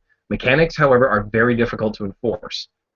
In fact, the only example that exists that I know of is Wizards of the Coast has a patent for the term tapping, where you turn a card sideways. And that's different. That's a patent, and it works in a kind of a different way. There's also some fuzziness on that, but that's about as good as it gets. The short answer is don't really worry about it. I think the thing we're seeing with Queen is the exception. Most people in this industry are really good about this. A lot of publishers, ourselves included, if you were to approach me and say, hey, I've got this game about something, and it happens to be something I'm working on or sounds like it might be similar, like, hey, I've got this game about aliens eating grapefruit, whatever, and I go, ooh, I've got a game about aliens eating kumquats. We better not talk about that. It's too much like ours. So you'll see that kind of thing where people will try and avoid any even pretext of stumbling across an idea that might be seen as them stealing it from you or taking it from you. I wouldn't go as far as making publishers sign an NDA or anything like that. It tends to be a giant turnoff. Essentially, it's a giant warning sign that you're worried about your IP more than you are about your game design, and it kind of becomes not worth their time. Anybody who's just going to outright steal from you is going to get a reputation for it, and it does not happen in this industry very often. More than likely what they're going to do is maybe send it back and say, hey, we've got something similar, we can't talk to you, or they'll say, wow, this is interesting, let's talk more. I would say go with publishers that you essentially trust in that sense, people who seem to have a good reputation, make the kind of games you want to emulate in that sense, and throw it over the fence, because there's a lot of good people in this industry, and they will do their best to either get back to you with a yes or a no, or tell you what's too similar. We don't want to run the risk of any seeming ill-doing here. Okay, so the other game design question we had was, I love designing games. Mm-hmm. Should I try to pitch it to a publisher, or should I try to publish it myself? Ooh, okay. Another question we get often. Those are two entirely different worlds and two very different solutions. Pitching to a publisher has a lot of pros to it. The idea being that you are essentially going to walk up and say, hey, I've got this game. They're going to say, hey, that's great. They take on all the risk. They take on all the cost and expense. You will get some form of payment, whether it's a royalty or an upfront. Every company's a little different. You'll make a percentage of sales usually as part of a typical contract like that. And you can then go back to having your normal life and making new games. You don't have to worry about all the other stuff. Now, I've seen a lot of designers who will do things like they might help out the publisher by going on tour, appearing at shows in the booth maybe to help promote it or something like that. But essentially, you're done. You don't have to worry about sales. You don't have to worry about marketing or international shipping or customs or the Chinese holiday New Year. You're done. You go off to make more games. Your name gets out on a box, and you become known as somebody who makes cool stuff, and you can go do it again. You also can go to a different publisher with the next game. Maybe this game doesn't fit with this company. Maybe you've made a minis game and you want to take it to a minis place or whatever. You have that flexibility. So there's a lot of pros to that. But the cons are you won't make as much money, and you don't have as much control. The game may get changed a lot once it gets thrown over the fence. Somebody may say, your aliens eating grapefruit game was great, but we think it's going to work better as a train game. Now, obviously, they wouldn't change the mechanics that much usually. They might change the art or the theme, though. That's really common, especially if a publisher either has something that's similar to the theme you pitched or they're looking to get into another theme. That's something that will happen a lot. And you have to just accept that. Once you've given the game to them, you're essentially selling the rights. So it is their thing to do it as they please. The other option isn't so much do you want to self-publish. The question you're asking or should ask yourself is do you want to run your own business? Because that's what that is. Self-publishing means you are jumping into the entirety of the game publishing industry. You need to learn everything about copyrights and packaging, safety testing, international publishing, international freight. You're going to have to take care of your own marketing. You're going to have to take care of your own convention appearances. You're going to have to take care of handling graphics and art, press, all those kind of things. Notice nowhere on that list did I say make games. It's because that becomes very much a minor part of your job. Your job is to feed the beast that you've created, so to speak. You've got to keep this company going, and you need to work very hard to make it competitive. There are hundreds of games introduced every year, and there are now hundreds of game companies putting out games. I'm not going to say don't do it. We did it, and it worked. But we also knew what we were getting into. I had experience in the industry, and Anne-Marie and I had a particular set of skills. She's an editor. She's great with copy editing, wordsmithing, professional writing. I had the graphic design, illustration background. We both had game design in our blood. We had industry contacts we could go with. Executive experience. Yeah, she knew how to run books and manage things and stuff. So when you put that together, we had enough right on our plate that we could basically run a company, and we figured it was worth the risk. If you don't have that, if you're not good at talking to people on the phone, if you're not a good salesman, if you don't like handling things like invoices and stuff, this may not be the way you want to go, because it is a financial endeavor. It's a business, and there's a lot of game companies that fail because people don't realize that it's not a hobby anymore. It's a business that just happens to be making games and stuff. So the biggest thing I can say on that really is you need to be really comfortable being your own salesman. That's the thing that's probably surprised me the most, is how much I have to go face-to-face with people, whether it's over a business meeting or just a demo table, and sell. I want to sell the right way, though. I don't want to be a jerk about it. I don't want to annoy people, but I am telling you, hey, here's this product. I really hope you buy it and like it, and here's the neat things why. Some people love doing that. Some people hate it, and it's very energy intensive. So, figure out your niche, and if that does not sound like fun to you, you're going to do a lot of that with your own company. So my recommendation would probably be try getting your game published by another publisher first. Get your own name out there. If you decide it's great and you think you've got enough ideas and you want to go ahead and, like I said, start a business with everything that entails, consider it. It's not impossible. A lot of us have done it, but it is definitely a big hit. And I guess that's that.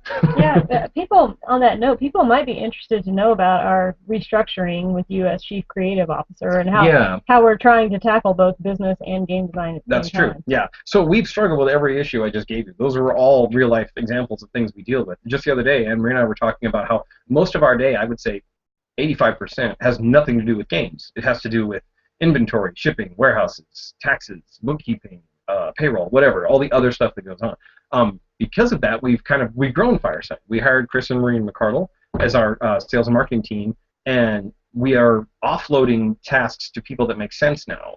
We're trying to grow smart because we're still a small company, and it's easy to spend too much money as a small company, which is a common business problem. Part of the plan is to get things off of my plate so that I can go back to making games, because that's really what I'm good at. I can do this other stuff okay. Obviously, we've made the company work good so far, but it's very labor-intensive, and it's part of why our release schedule is kind of slow, because there's a bit of a bottleneck, and that's me. So we're trying to get other things off my plate. Chris and Marie have done a fantastic job handling our conventions. If you've ever dealt with us in customer service, you've talked to Chris, and you know she is nothing but amazing.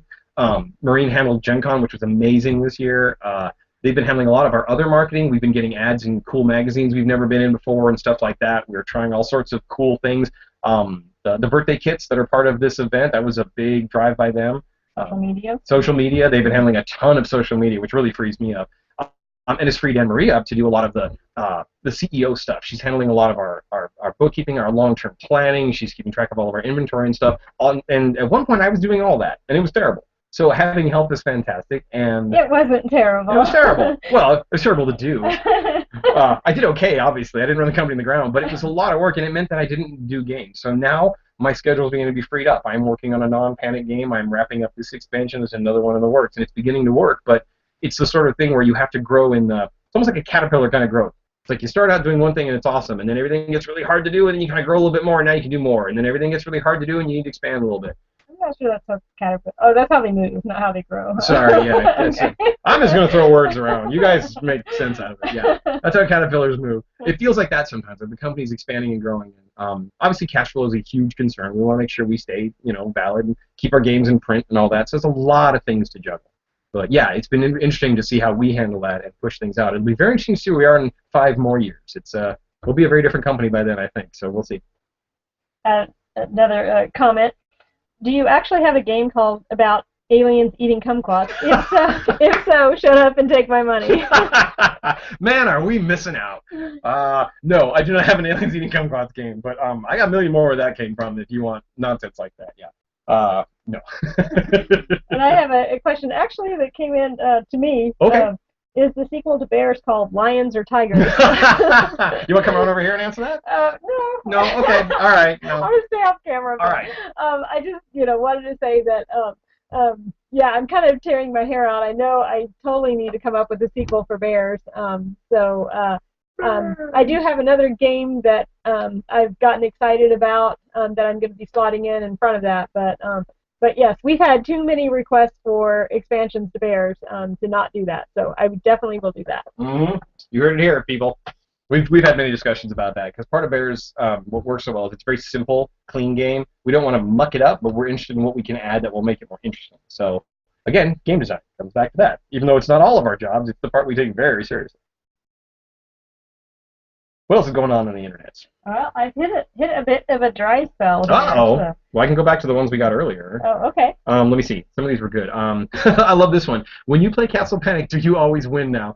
Oh, if only that were true. I'm pretty good at Castle Panic. I've got an awesome record, but sometimes a bad draw is a bad draw, and if you just get the wrong cards, you are in trouble. I played a game at table with guys from Pinche Games. I forget. Oh, I'm sorry. I apologize. I forgot his name now. Colleen and something Guzman. Yes. The guys from Pinche Games. I apologize. I'm not prepared. The Guzman. The Guzman. There you go. Yes. I played a game with him because he hadn't seen it yet, and I'd be like, oh, sure, we'll just play the base game, Castle Panic. We were destroyed, utterly slaughtered. It was just perfect storm of, oh, they're all in red. I have green. Oh, now they're in blue. I have red finally.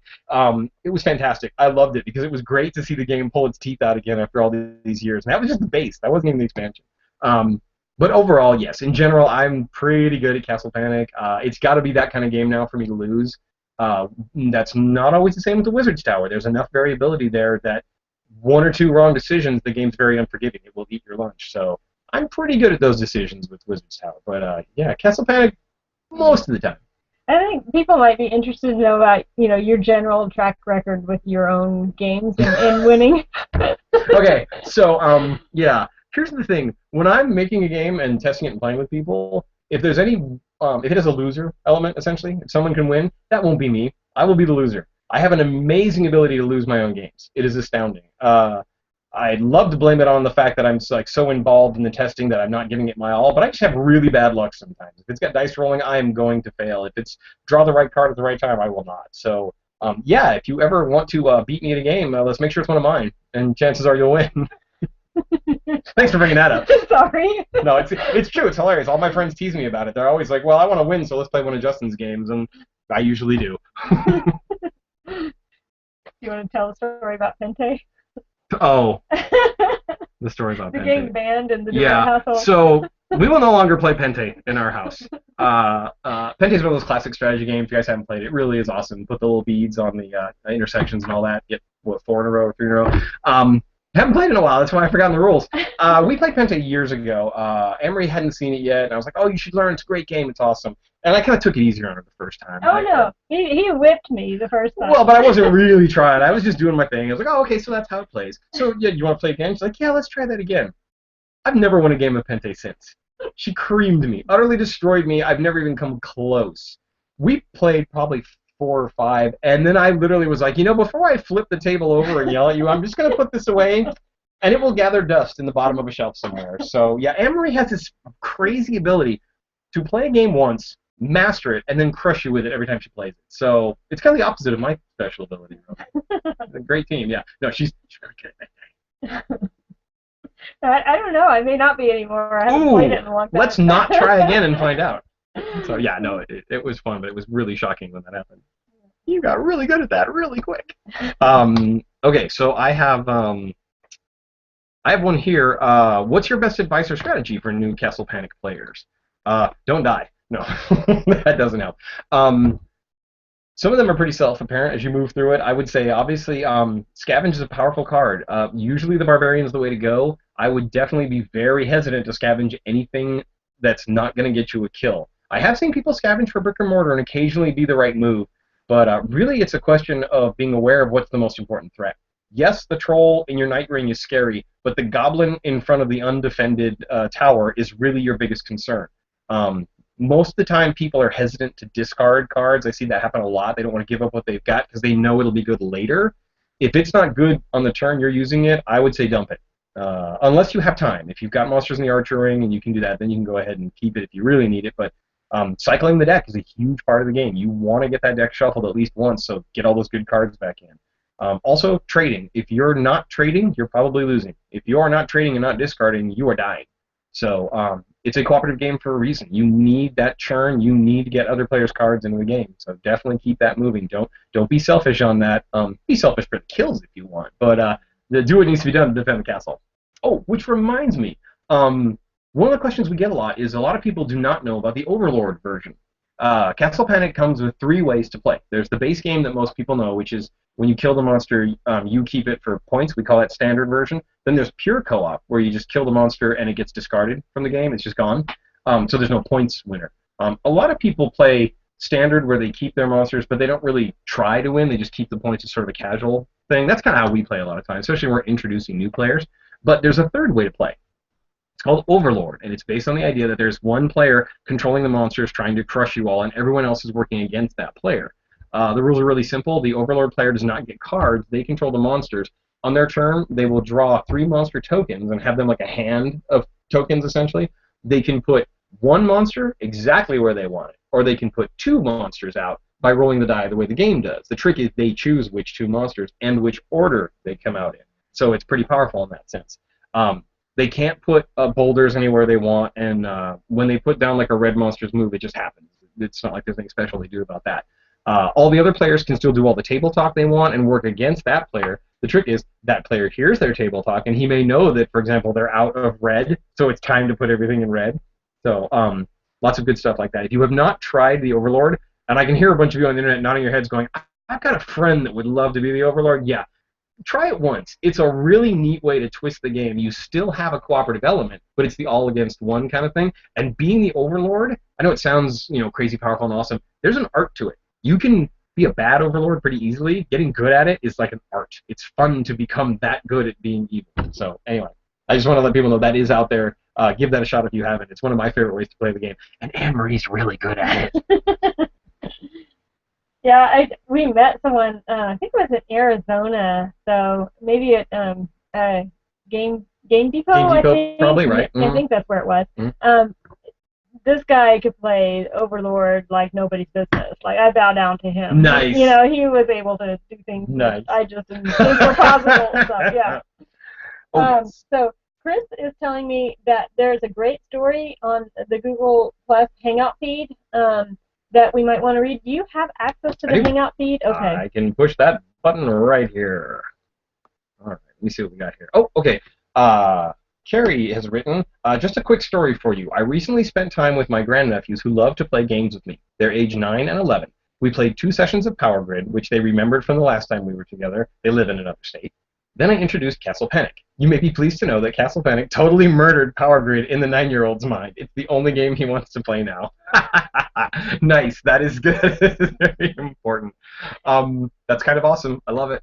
That reminds me of the boys that showed up with the scrolls. Do you want to tell that story? Oh my gosh, yeah, I have their scrolls over there actually. Yeah, okay. When we were on our tour, we were in California. What city was it?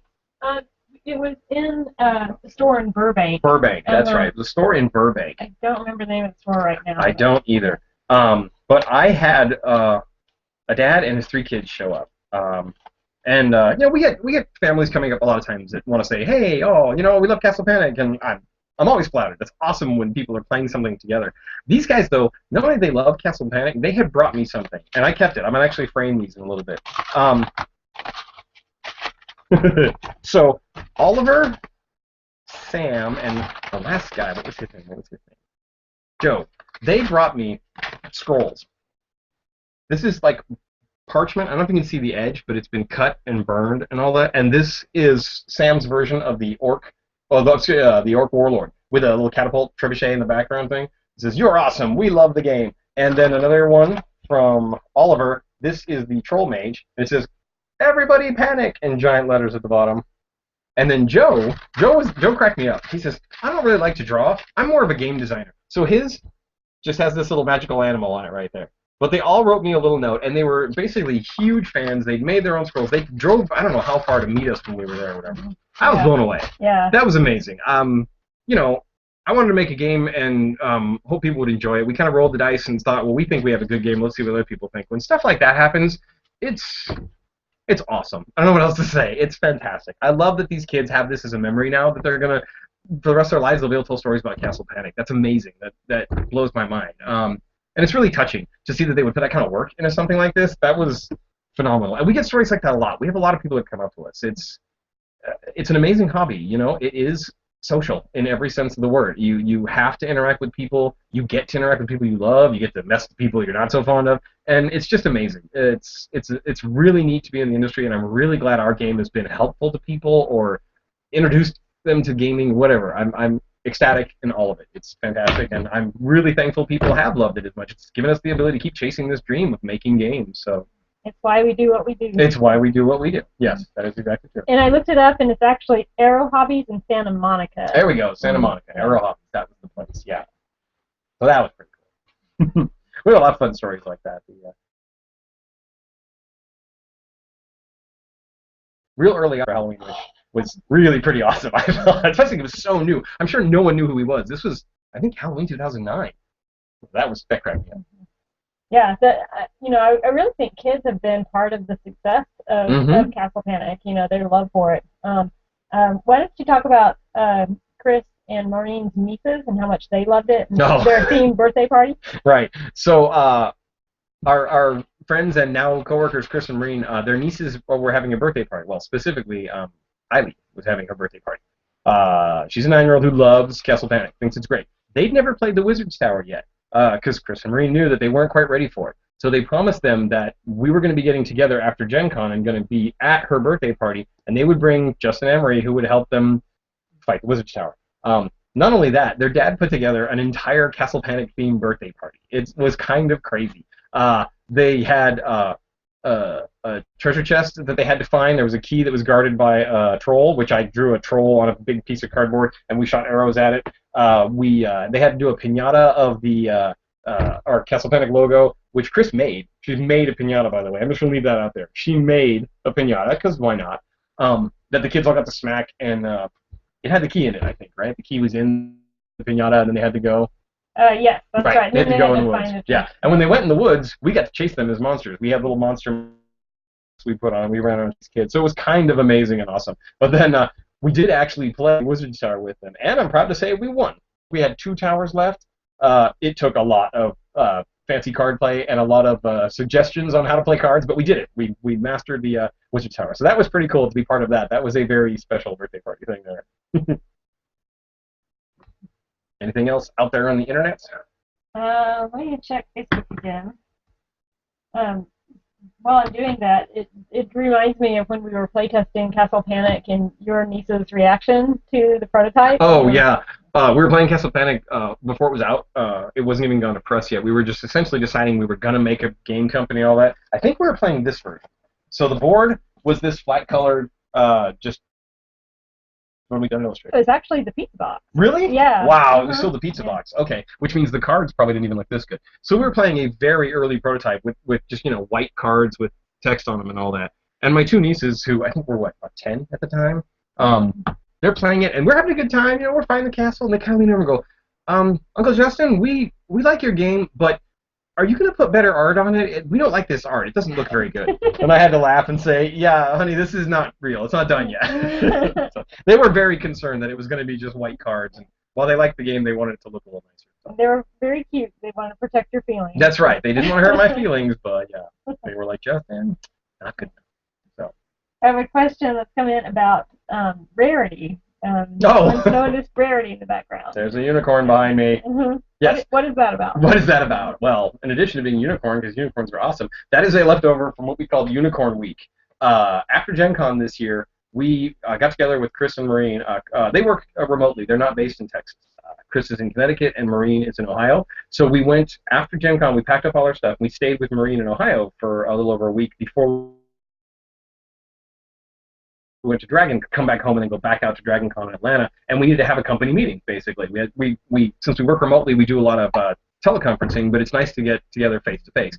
And as we began planning this months out, we kept thinking, oh yeah, we'll do this when we're between Gen Con. Oh, we'll do this before Gen Con or after Gen Con before Dragon Con. Oh, we got this one more thing we need to do. And all of a sudden, this list of what we had to do was ridiculous. It was like hundreds of epic projects we were going to do, and I think I made the comment of we're going to have to like travel at light speed to get all this stuff done, or maybe we can get a unicorn to come in and it will just magically make this week squeeze down so we can get all this work done. And that triggered the idea of Unicorn Week. So it officially became on our calendar Unicorn Week between Gen Con and Dragon Con, where we're going to get all this work done. And truth be told, we got a lot of work done. But what was kind of awesome is I went out to the van at one point to get something I'd left in the glove box, and Rarity had magically appeared in the glove box, and it was supposed to be a surprise for us on the way home, but I found her and brought her into the house, and we all proceeded to make unicorn jokes all day, and many good things like that. So yeah, she's a little reminder of unicorn. Always get more done than you think. And remember, only use your horn only when you have to. Oh, and Maureen wanted me to mention too that the nieces call the draw bag the bag of evil. The bag of evil, yeah. That's kind of my slang for it when I'm showing the game off. After a few turns have gone through and I've gotten sort of the rules out of the way, the joke becomes, okay, now it's your turn to reach into the bag of evil and pull out monsters. People got a chuckle out of that, and they loved it. They actually started calling it the bag of evil. That's its official name now. So next time you're playing, grab the bag of evil. Which, those of you who don't know, there's an actual bag in the Wizard's Tower. So instead of having to put them in a cup or an old Crown Royal bag for Castle Panic, get the Wizard's Tower. Comes with an awesome little bag you can put them in. Extra cool. So what can people expect at the birthday party at Emerald Tavern tonight? What's going to happen there? Well, first off, as we mentioned, there will be fabulous cake. We're also going to have some cool swag. The birthday party kit that we've been giving out to retailers who want to have parties contains a bunch of promotional items, some of which have been out of stock for a while, out of print. We have our Any Color Hero card that we've been giving away. It's a card that actually plays in the game. We're also going to have some bookmarks and coasters, some of which are just promotional, but other ones actually function in the game. For example, there's a feather bookmark that when you have played a tar token on a monster in Castle Panic, if you have a feather bookmark, you can say, I have now tarred and feathered this monster, and it dies. So that's one we're giving away. Again, go check out your local store. If they've got one of these kits, they have this stuff. We're going to be doing that. We are going to be showing the bits and pieces of the Dark Titan expansion. I also have some the drawings. The line the line drawings. We've printed out some of the line art, and we're going to be auctioning that off, like the actual original pieces kind of thing.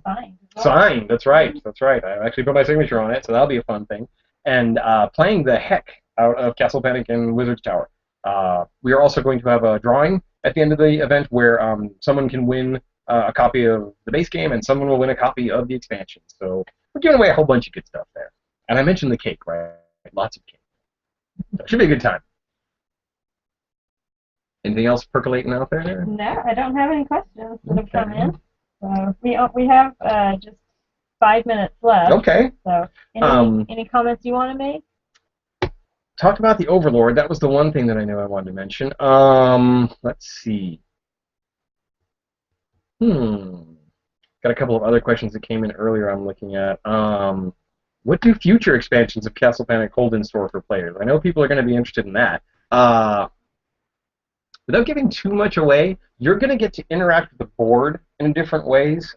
You'll see it in the Dark Titan. We're starting to experiment with the idea of doing things outside the walls of the castle. There's going to be some equipment that's going to let you mess with things before the monsters get to your walls. There's going to be new monsters that are going to do things that are sneakier and different. Not all these things have been tested yet, is why I'm a little bit hesitant. If they end up being not fun, I don't want to put them in. So we're going to test everything, but we're definitely experimenting with the idea of monsters also getting some gear that they might have that would essentially level them up a little bit or give them new abilities when they're on the game. So they'll be a little more modular that way. I'm experimenting with an economic system, very, very simple, but it might let you essentially buy better pieces to put in play in the game. Needs a lot of testing still, because there's an element of which I don't want to overcomplicate the game. It's very simple and clean at its heart, and I want to keep it that way. But there are a lot of little ideas percolating like that. We have a bunch of new monsters. There's going to be this new sort of lieutenant class of monster, kind of like the Dark Sorceress. She's big and she has lasting effect. She's almost a Mega Boss monster, but not quite. Playing with a bunch of different ideas like that. Like I said, a lot of them need testing, but there's a lot of things that will be pushing how you fight monsters and what they do to you will become different. It won't just simply be, here's a new monster. They'll bring something new to the game. So, we're also working on some other variations and some new dimensions. Not anything rock solid I can really comment on, but we are definitely going to be doing new things, and you will see several of these expansions. We're probably going to be going with the format more like the Dark Titan, where it's a smaller package with a smaller price point, and there's not as much stuff as the Wizard's Tower. It'll still give you a good play value. We're always going to make it that these are totally worth having, but it won't be quite as dramatic as a big box with 80,000 pieces. These will be smaller bits, and you'll be able to mix and match them down the road, is my hope. Almost like a Lego set of saying, okay, I want to fight this monster with these helpers, and I want to use these cards, and sort of make your own game a little bit as you go. People may not want to do that. We'll provide recipes that are sort of the official version, but I imagine there'll be a lot of you out there that will want to homebrew your own thing. So as we give you more pieces, I expect good things from you people. So it looks like we've got a lot of comments coming in. Just happy birthday, Castle Panic. Aww, so. Thank you guys. Yes, it's still running time. He looks a little grumpy, but he's happy. Don't worry. Yay! Thank you all very much. This has been a lot of fun. I hope you guys enjoyed it. We might do another one of these to do, rules questions or something, or talk about new releases. I don't know. It's pretty easy as long as I push the right buttons and everything. But it's been a hoot, and again, thank you guys. We would not be here without you. I would not be sitting at my computer talking to however many people are out there about this game that's been out for 5 years. Our first release, a company's first release isn't supposed to be a big hit, and ours was. And I'm glad you guys are enjoying the game. We're going to keep making good things for you, and thank you for your support. I hope it helps you get more gamers into your life and have more fun. That is why we do this stuff. So thank you all very much. Anything else? Okay, I'm going to sign off then, everybody. I got to go get ready for another party. You all have a great Saturday and a fantastic Castle Panic birthday, and tweet about us if you want to. And we love you guys. We'll play games with you again soon. Take care.